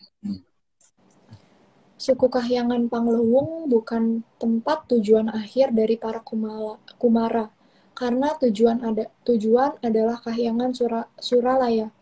Suku Kahyangan Pangluwung hanya bisa digunakan untuk bertanya arah kepada para Hapsara dan Hapsari yang menjaga pinggiran kaki Kahyangan Pangluwung. Kalau dalam dongeng kita kan memang tujuannya adalah Kahyangan Suraloyo. Tapi kalau misalkan ada yang menganggap Kahyangan Suloyo ya nggak apa-apa gitu. Gak apa-apa. Suloyo tak artinya Apa? berantem. Oh, berantem. Kahyangan tukang Suloyo gitu nggak apa-apa. Apa-apa. Tapi ya, itu kan hak masing-masing ya, memberi namanya apa. Mungkin aku Kahyangan Suraloyo, ayo Kahyangan Suloyo. Jangan. Jangan. Oke, Kalau yang nonton ada yang mau, kita nggak bisa ngelarang. atau mungkin ada lagi Kahyangan tukang Suloyo gitu. Itu pakai tambahin Tambah tukang. Ya, tambah tukang. Oke, lanjut. Oke, kita lanjut. Sedangkan suku Kahyangan Tenjomaya adalah kaki Kahyangan Kaendran. Jadi Kahyangan Kaendran itu salah satu kakinya ya, jadi bukan itu Kahyangan Kaendran, cuman salah satu kakinya. Jadi maksudnya gini, kalau ada gedung bertingkat, misalkan tingkat 100 gitu lah, kayangannya ada di lantai 100, kaki kayangan itu ada di tempat parkirnya itu gitu. Basement berarti. Bukan, tempat parkir. Di gerbang masuk tempat parkir. Oh, gerbang masuk. Tempat pos satpam itu loh. Nah, oke. Lanjut. Kahyangan Tenjomaya adalah kahyangan tempat Sanghyang Batara Indra dan kaki kahyangannya ada sebagai pengendali selap Panglayang. Ya, itu berdasarkan dongeng saya. Jadi sebaiknya jangan dipercaya. Oke, lanjut. Kaki Kahyangan Tenjomaya juga bukan tempat tujuan para kumara, tapi bisa dijadikan tempat bertanya arah kepada para hapsara dan hapsari yang menjaga pinggiran kaki Kahyangan Tenjomaya. Ya, siapa tahu hapsara-hapsaranya berbaik hati, oke tak anterin kan mah lumayan tuh. Iya. Gitu maksudnya. Tapi ya, itu, apa namanya, jangan dipercaya. Iya, benar. Lanjut. Dan dipercaya. Selap Panglayang yang lebih jauh lagi ada di luar batas dari kaki Kahyangan Samodra Laya. Itu bahasa kita, jadi dianggap aja itu asal nulis gitu. Lanjut. Nggak sengaja ketulis. Nggak sengaja ketulis. Kaki Kahyangan Samodra Laya adalah bagian dari Kahyangan Samodra Laya. Itu tidak layak dipercaya. Jadi ya mungkin jangan didengerin. Lanjut. Kahyangan Samodra Laya adalah kahyangan tempat Sanghyang Batara Baruna yang menguasai samudra di seluruh alam raya. Jadi samudra salah satunya kan ada di bumi. Jadi itu termasuk dari bagian yang dimiliki oleh Sang Hyang Bathara Baruna. Seenggak-enggaknya berdasarkan ceritaku gitu. Oke, lanjut. Kalau bahasa kerennya apa sekarang? Apa ya? Oceanografi ocean Ya itulah. perlautan atau gimana? Oke, kita Lanjut. Kahyangan Samodra Laya juga bukan tujuan akhir para kumara, tapi juga bisa dijadikan tempat bertanya kepada para hapsara dan hapsari yang menjaga pinggiran kaki kahyangan tersebut. Jadi kalau dalam bahasa sekarang apa ya itu ya namanya ya? Kan kalau aku dulu ngapalinnya kan gini ya, mencari pas bunga mawar yang sudah hilang, terus nekat gitu. Jadi Merkurius, Venus, Bumi, Mars, mawar, yang Jupiter sudah, Saturnus hilang, sudah hilang, nekat Pluto nekat ini Pluto itu Neptunus ya. Kalau sekarang mungkin nyebutnya mungkin Neptunus atau apa gitu. Nggak tahu. Aku bukan orang yang astronomi ya. Pokoknya kalau Bathara Baruna tuh dewanya samudra. Ya pokoknya ya itulah, pokoknya intinya itulah. Oke, lanjut. Di luar dari kumpulan selap Panglayang ada tempat bau rekso yang tidak akan mudah terlihat karena memang tidak memantulkan sinar sama sekali. Bau rekso ini harus dihindari karena bisa membelokkan arah. Kita mengenal yang namanya bau rekso kadang-kadang disebut sebagai lintang bau rekso gitu. Cuman ini istilah yang kita miliki ya. Kalau yang lain nggak tahu deh ada nama itu apa tidak. Tapi kalau yang aku ceritain begitu, ada lintang bau rekso atau disebut sang bau rekso atau kaki bau rekso gitu kan. Jadi itu harus dihindari. Kalau sekarang mungkin nyebutnya apa? Primordial black hole atau apa? Oh nggak tahu. Aku nggak tahu. Aku nggak ngerti primordial black hole apa ya. Oke, lanjut. Sebentar nih, kayaknya harus di charger HP-nya. Ya, teman-teman. Kedengaran nih mas suara aku masih kedengeran nggak ya? Masih kedengeran nggak? Aku kedengeran. Aman nggak tapi? Nah, itu gimana tuh yang lain? Suaranya aman kan? Nggak kecil banget gitu loh maksudnya. Aku aman. Oke, lanjut. Aman lah, lanjut lah. Sang bau rekso tidak besar, tapi sangat mampu mempengaruhi pola pergerakan dan arah pandangan dari para kumara yang lewat dan kurang waspada.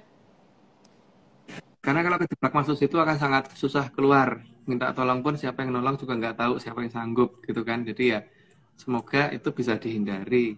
Tapi kalau memang pengen masuk ke sana ya nggak apa-apa karena mungkin butuh tantangan gitu kan. Kayak nyoba gitu penasaran, oh orangnya kepoan gitu loh. Ngelihat itu, pengen masuk gitu. Itu nggak apa-apa loh. Nggak dilarang. Atau malah pengen lapor di dalam terus laporan ke kita gitu kan Iya. nggak apa-apa. Nggak apa-apa gitu. Oke, kita lanjut lah.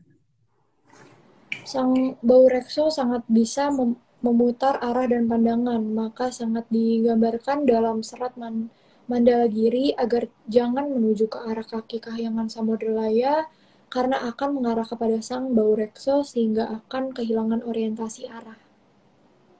Jadi tugas dari kaki kayangan Samudra kan sebenarnya untuk membatasi supaya orang jangan mengarah ke sana gitu. Karena kalau mengarah ke sana akan kebablasan masuk ke lintang bau rekso tadi. Makanya sebaiknya dihindari. Oh malah jadi kayak apa kaki Kahyangan Samudra Loyo itu malah nunjukin itu kayak tanda stop gitu ya, tanda rambu stop gitu. Rambu stopnya itu belok kanan atau belok kiri gitu. Belok kemana gitu. Oke, lanjut. Maka yang dianjurkan dalam Serar Mandalagiri agar setelah mencapai kaki Kahyangan Untara Segara segera berbelok arah. Intinya jangan mengarah ke kaki Kahyangan Samodralaya. Kayangan Untara Segoro itu ada banyak kaki ya dan ada beberapa nama. Nah mungkin nanti penjelasannya ada di bawah. Oke lanjut dulu. Kaki Kahyangan Untara Segara adalah bagian dari gerbang Kahyangan Untara Segara, tempat Sang Hyang Batara Wisnu. Yang Batara Wisnu sangat populer lah, jadi mungkin nggak perlu dikasih penjelasan. Lanjut. Kahyangan Untara Segara adalah kahyangan yang sangat mau membantu memberi arah, karena Sang Hyang Batara Wisnu memang pamong dari semua manusia, tentunya bagi yang mengakui beliau sebagai pamongnya.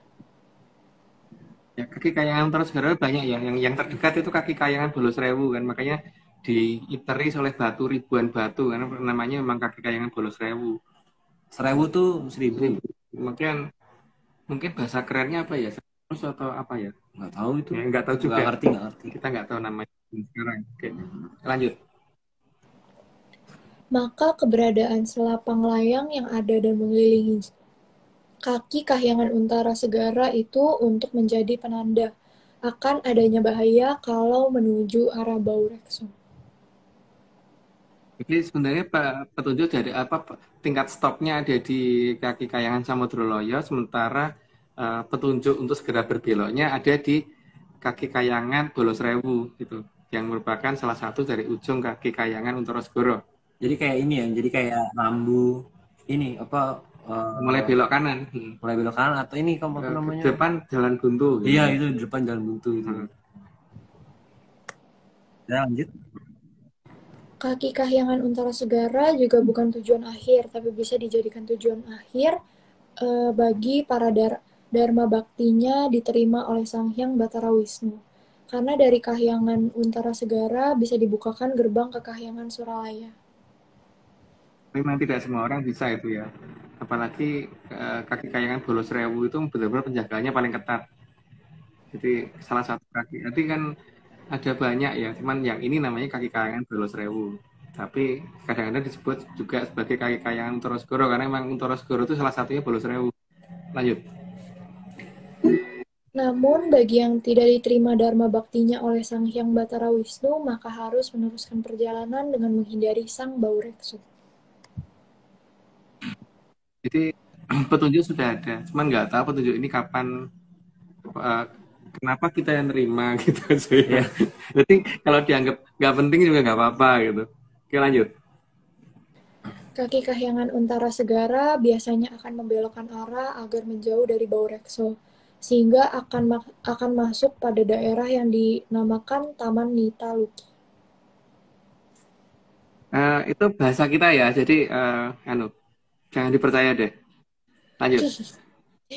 Dari Taman Nitaluki ini, lintang panjar akan semakin terang, akan makin terlihat terang sehingga makin mempermudah mengarah ke sana. Dan lepas dari Taman Nitaluki harus kembali waspada dengan beberapa hal yang bisa mengganggu arah. Jadi paling tidak ada patokan lah. Kalau nanti akan kelihatan lintang panjang mulai kelihatan lagi. Dan ingat ya, lintang panjang itu kalau didekati belum tentu ada, karena memang dia tugasnya mengarahkan orang sampai titik tertentu itu aja. Setelah itu akan kelihatan lintang yang lain. Dan warna bisa berbeda, tapi tingkat kecerahan akan kelihatan mana yang paling terang, itulah yang jadi arah. Gitu, paling tidak begitu. Lanjut. Saat melewati Taman Nitaluki akan terasa aneh, karena ada perubahan arah dari Dadung Sembrani sehingga sangat mungkin terjadi disorientasi. Aku nggak ngerti istilah zaman sekarang ya. Aku ngertinya Dadung Sembrani gitu loh. Jadi apa itu namanya zaman sekarang? Apakah itu apa ya, gravitasi atau Gravitasi apa sih itu? Gravitasi. Gravitasi apa? Mudeng malahan. Oh, gravitasi apa ya? Nggak tahu. Nggak tahu. Lanjut. Yuk, lanjut lah. Akan beruntung jika bisa bertemu parang tandang yang bisa digunakan sebagai kendaraan mendekati ke Dwi Antariksa. Ya, bahasa sekarang saya nggak tahu. Tapi kalau kita ngomongnya begitu gitu. Atau jangan sekarang apa ya? Itulah, aku bingung deh apa namanya kalau zaman sekarang. Lanjut aja deh. Ini gambarnya ini, Pak. Iya. Oh itu. Iya. Tapi parang tandang tidak sering lewat, maka arah dan waktu parang tandang ketika akan lewat bisa ditanyakan kepada para hapsara-hapsari saat masih di suku Kahyangan Untara Segara. Jadi sebagai tempat bertanya paling baik itu memang di suku Kayangan Bolosrewu yang merupakan bagian dari Kayangan Untara Segara. Tapi ya itu kalau ngerti caranya bertanya ya, karena bahasanya juga mungkin sudah sudah nggak sama dengan bahasa kita kan. Karena masih menggunakan lisan Jakarta beneran. Kalau di sana ngomong menggunakan bahasa kita ya nggak akan diterima. Mungkin mereka ngerti kita Tapi ngomong nggak mau, apa. cuek, karena itu dianggap nggak sopan untuk mereka. Ya lanjut. Parang tandang tidak akan membawa keluar dari jagat wilangan Bima Sakti, namun hanya mendekati garis batas jagat wilangan untuk masuk ke Dwi Antariksa. Itu ceritanya begitu.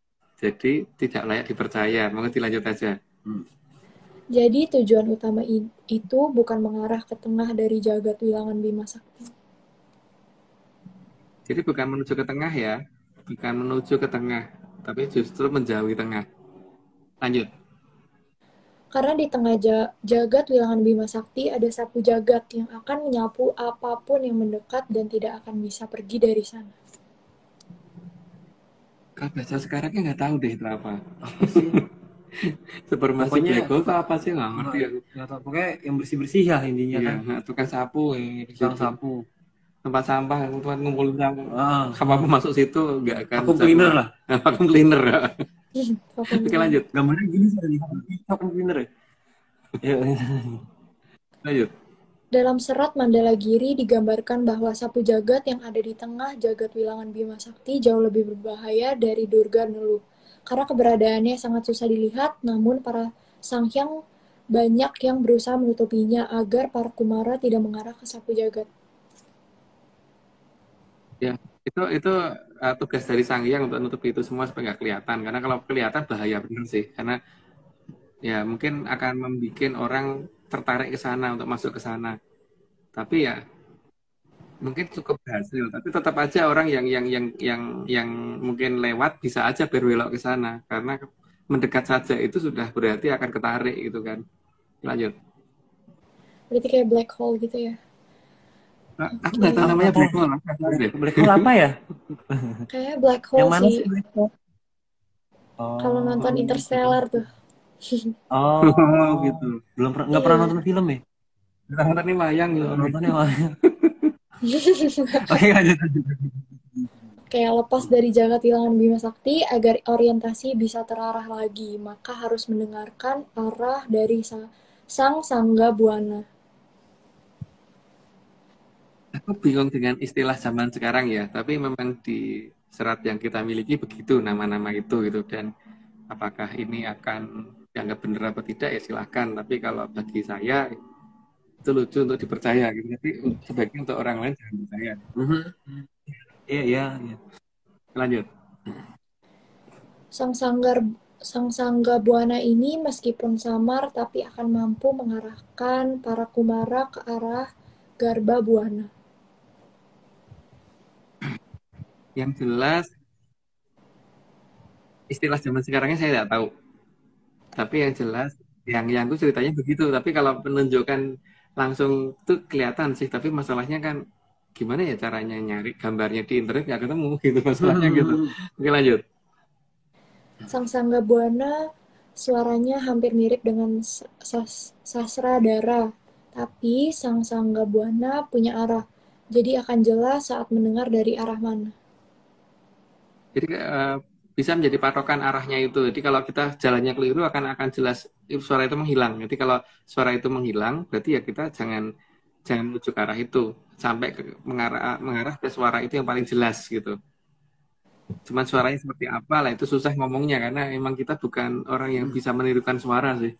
Ya mungkin kalau mirip Sosrodoro itu kan kemarin Sosro 1000 Doro, ya burung Doro gitu. Kayak nutup telinga gitu, swanging gitu kan. Ya, Ya cuman itu agak beda sih, Haryo. oh beda ya? Agak beda, nggak seperti itu. Itu tapi ya itu ceritaku loh, jangan dipercaya. Lanjut. Sang Sangga Buana juga akan membuat waktu menjadi samar, karena antara masa lalu dan masa sekarang akan jadi terasa menyatu. Makanya nenek moyang kita kan membiasakan kita seperti itu sebenarnya. Maka di dalam sistem bahasa kita itu kan kita tidak mengenal yang namanya future, past, dan present. Semuanya present kan. Kita ngomong present semua. Makanya pertama-tama untuk orang-orang di Indonesia itu kalau belajar bahasa Inggris akan kesulitan karena itu kita nggak apa-apa present. Ngomongnya semuanya present. Karena memang nenek moyang kita masa lalu, masa depan, dan masa sekarang itu bisa disatukan. Maka jangan kaget kalau ada orang kadang-kadang menemukan suatu peristiwa aneh berangkat jam 7 pagi nyampe jam 4 pagi malah mundur, itu juga banyak kasus seperti itu, tapi ya itulah yang menjadi uniknya negara kita itu. Tapi kayaknya perlu disclaimer dulu deh Arif. Iya, perlu disclaimer lagi ya? Tapi disclaimer dari Anu aja, Cecil aja. Iya, Cecilia silakan disclaimernya. Ini semua cuma dongeng. Kalau nggak percaya, kalau nggak percaya, kalau tidak percaya bagus ya Kak. Itu. Kalau nggak percaya nggak apa-apa. Kalau nggak percaya nggak apa-apa, kalau percaya jangan. Nah, mantap. Oke, Kita lanjut. Jangan percaya guys, cuma dongeng. Oke, dalam mengarungi dwi antariksa sangat perlu memperhatikan Sang Sangga Buana supaya tidak masuk ke jagat wilangan lain yang juga mengeluarkan sejenis sastradara dari pusat sapu jagatnya. hati-hati di situ karena memang agak mirip tapi beda sih. Kalau sudah terbiasa ya beda. Tapi masalahnya kan gimana kita memberitahu kan, ngerekamnya aja nggak bisa kan, Ya makanya. ada bentuk suaranya lain. Tapi ya kalau leluhur sih biasa memberikan gambaran itu jelas. Tapi masalahnya kan zaman sekarang itu orang anggap leluhur itu nggak ada. Soalnya itu kan. Atau dianggap filosofis malah. Atau dia filosofi itu di masalah hilangnya karena itu. Tapi ya mungkin mereka nganggap kita yang mengada-ada gitu kan. Jadi ya memang lebih baik dianggap mengada-ada nggak apa-apa deh. Emang mengada-ngada. Memang kan? ada-ada. Iya, mengada-ngada kok. Emang mengada-ngada. Jadi jangan percaya. percaya. Oke, lanjut. Ya lanjut. Daerah ini yang dikenalkan leluhur dalam serat Mandalagiri dengan sebutan Babut. Di sini jika Sangga Buana makin besar, maka akan makin menjauh dari semua jagat wilangan. Ya, itu bingung mencari istilah persamaan zaman sekarang itu nggak ngerti bener. Ini lanjut aja deh. Makanya jagat wilangan itu jumlahnya ada berapa ya? 1.100.000. Jagat wilangan itu Bima Sakti. Kalau kita kan jagat wilangan Bima Sakti. Jadi ada 1.100.000. 1.100.000 yang jadi Pertu atau Gunung ya. Oke, lanjut. Cuma harus berhati-hati agar tidak terdorong oleh angin kalapraharan yang amat sangat kuat. Nah, nama itu juga aku nggak ngerti di dalam bahasa saintifik sekarang apa gitu. Tapi kalau berdasarkan keterangan dari yang kita tuh seperti itu, namanya itu gitu. Ya lanjut. Kala praharan sangat kuat tiupannya yang dapat membuat menjauh, tapi bisa diatasi dengan memberitahukan bahwa sudah mendapatkan izin lewat dari Kahyangan Pangluwung, maka kala praharan bisa hilang mendadak.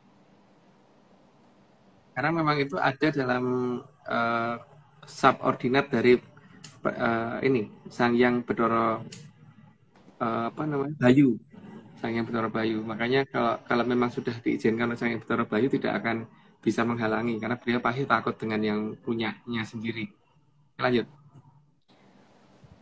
Karena Kala Praharan adalah anak buah dari Sang Hyang Bathara Bayu yang menjaga Dwi Antariksa agar tidak semua makhluk bisa mengarah ke Kahyangan Suralaya. Kayaknya kebablasan tadi aku kasih penjelasan, jadi 106 sudah dikasih penjelasan, jadi langsung lanjut aja. Kala Praharan hanya mau mempersilahkan jalan kepada yang sudah mendapatkan izin dari Kahyangan Pangluwung, sehingga akan ada sandi khusus dari Kahyangan Pangluwung agar bisa melewati Kala Praharan.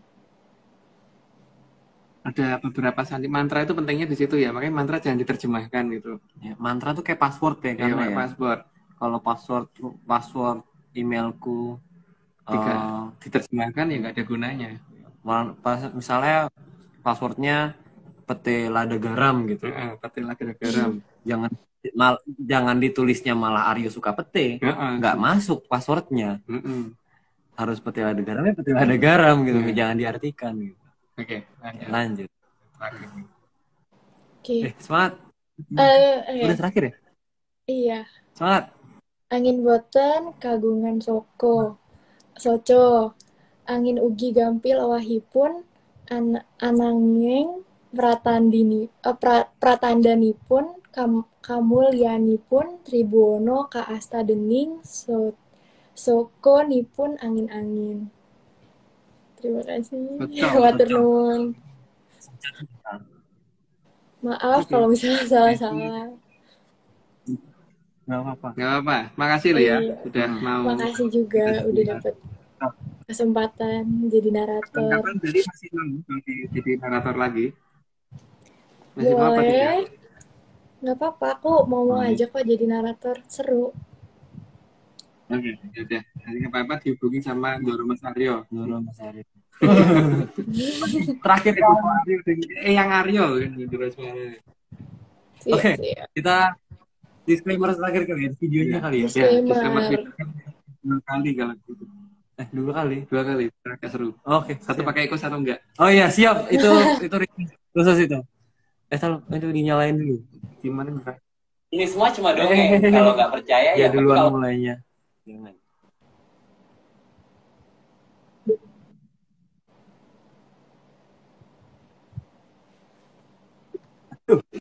Oke.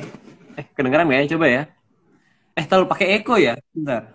Nggak pakai echo dulu nanti. Nggak pakai echo. Oke. Siap. Ini semua cuma dongeng. Kalau nggak percaya ya nggak apa-apa. Tapi kalau mau percaya ya jangan. Mantap. Karena ternyata mic-nya mati. Jadi nggak bisa pakai echo.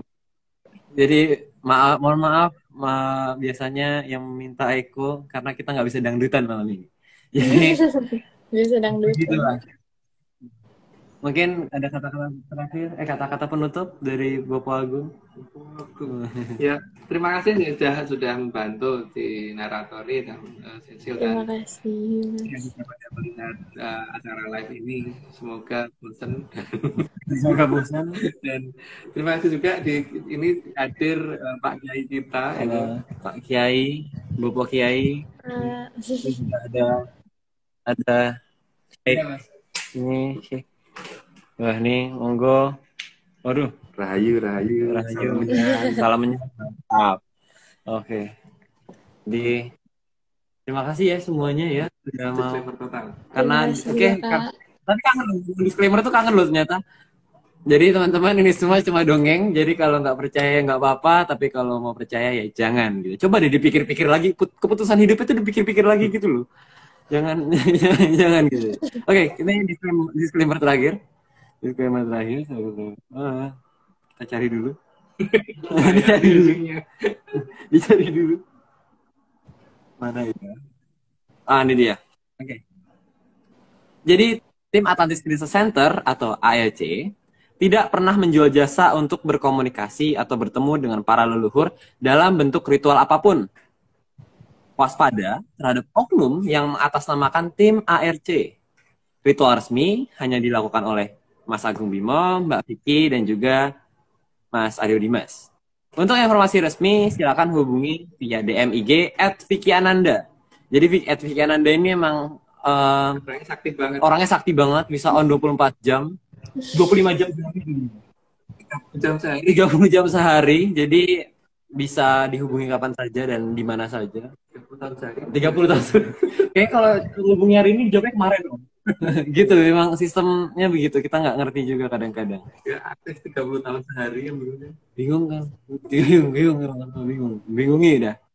Jadi terima kasih juga ya kemarin rekan-rekan yang sudah mau hadir di Kopdar Dim Bogor di sini tempatnya di sini. Seru banget kemarin ya. Pertanyaannya juga asik-asik. lebih dari 35 orang. Lebih lah itu. Pertanyaannya juga seru-seru. Ya seru lah pokoknya intinya. Jadi kalau gitu kita sudahi ya malam hari ini, atau ada lagi, atau Cecil mau cerita?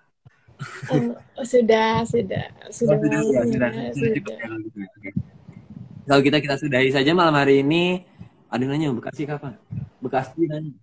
Aduh, belum bisa menentukan hari ya. Karena kita sedang merencanakan untuk kembali terus mungkin kemana lagi? Ya, kemana-mana pokoknya. Mana. Oke. Kita terima kasih sebesar-besarnya kepada Kitunggu Jati Jaya Mongrogo yang sudah mau menjadi pamong bagi kita semua. Kemudian juga terima kasih Mas Bopo Eyang Agung menjadi narasumber dan juga sudah mau membuatkan slide kita pada hari ini. Terus kemudian juga Mbak Cecilia Purnama juga sudah mau menyumbangkan suaranya. Bunda kayaknya. Oke, terima kasih Mbak Cecilia Purnama juga sudah mau menyumbangkan suaranya hari ini. Terus juga Mas Nogo yang sudah mau merapikan slide. Kemudian juga Bang John, seperti biasa gambarnya hari ini lucu sekali, menggemaskan. Dan juga tentunya terima kasih kepada Mbak Vicky, terus kemudian Mas Eskel juga, terus Om Iwan, dan segelintir tim ARC lainnya yang mungkin tidak sempat disebutkan. Dan terakhir terima kasih juga kepada Chief Eksekutif dari Atlantis Center, Bos Besar Bapak Marius Gumono, yang sudah mau memperkarsai ya ini acara ini hingga hari ini berjalan sampai episode 100 sekian. 13. Banyak ya, Kak. Dan ada permintaan ini kayaknya ditunggu 115 karena paling seru 115. Mungkin Cecilia kita book 115, berarti 2 minggu lagi ya. 2 minggu lagi ya. Siap.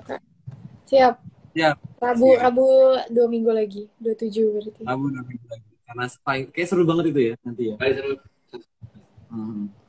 Karena itu pesan dari Moho Prabu yang sudah dilupakan. Moho Prabu yang sudah dilupakan karena ceritanya dan dalam sejarah kita tiba-tiba nggak tahu kenapa nggak ada itu sama Moho Prabu Klopo Gading. Bahkan namanya aja masih ada bahkan. Tapi di ceritanya hilang gitu. Jadi ini raja yang sangat hebat. Yang kita kenal yang paling hebat itu beliau, itu saya tahu. Tidak tahu dalam sejarah kita kenapa itu hilang. Tapi makanya besok beliau akan menceritakan apapun yang pernah beliau ajarkan. Oke, nitip pesannya melalui buku Aryo. Tapi ingat ya, ini cuma dongeng ya? Lupa ya? Cuma dongeng ya? Cuma dongeng ya? Nggak tahu sih. Itu sempat itu. Oh bukan ya? Kira mau diartikan Kelapa Gading tuh ini rasanya ini enggak. Oke, kita sudahi malam ini. Terima kasih sekali lagi kepada semua yang menyandar, juga Cecilia, Om Agung, dan rekan-rekan yang hadir di sini semuanya. Sampai jumpa di pertemuan berikutnya di 114 episode terakhir tuh kayaknya. Episode terakhir dari kalau kita jelaskan itu tidak bingung karena kita tidak menemukan pelajaran bahasa saya itu sekarang kan. Mercaning Jagat Alit yang terakhir nih. Oke, seri Mercaning Jagat Alit akan berakhir hari ini. Jadi minggu depan sudah masuk ke tema baru. Jadi sampai jumpa di minggu depan di 114. Nanti narasumbernya Mbak Vicky Ananda. Narasumbernya Mbak Vicky Ananda, naratornya Magung bukan ya? Oke, jadi sampai jumpa di minggu depan. Tetap jaga kesehatan, salam sehat dan juga salam menyan. Dadah semua. Baik, Kak. Baik, Mas Agung.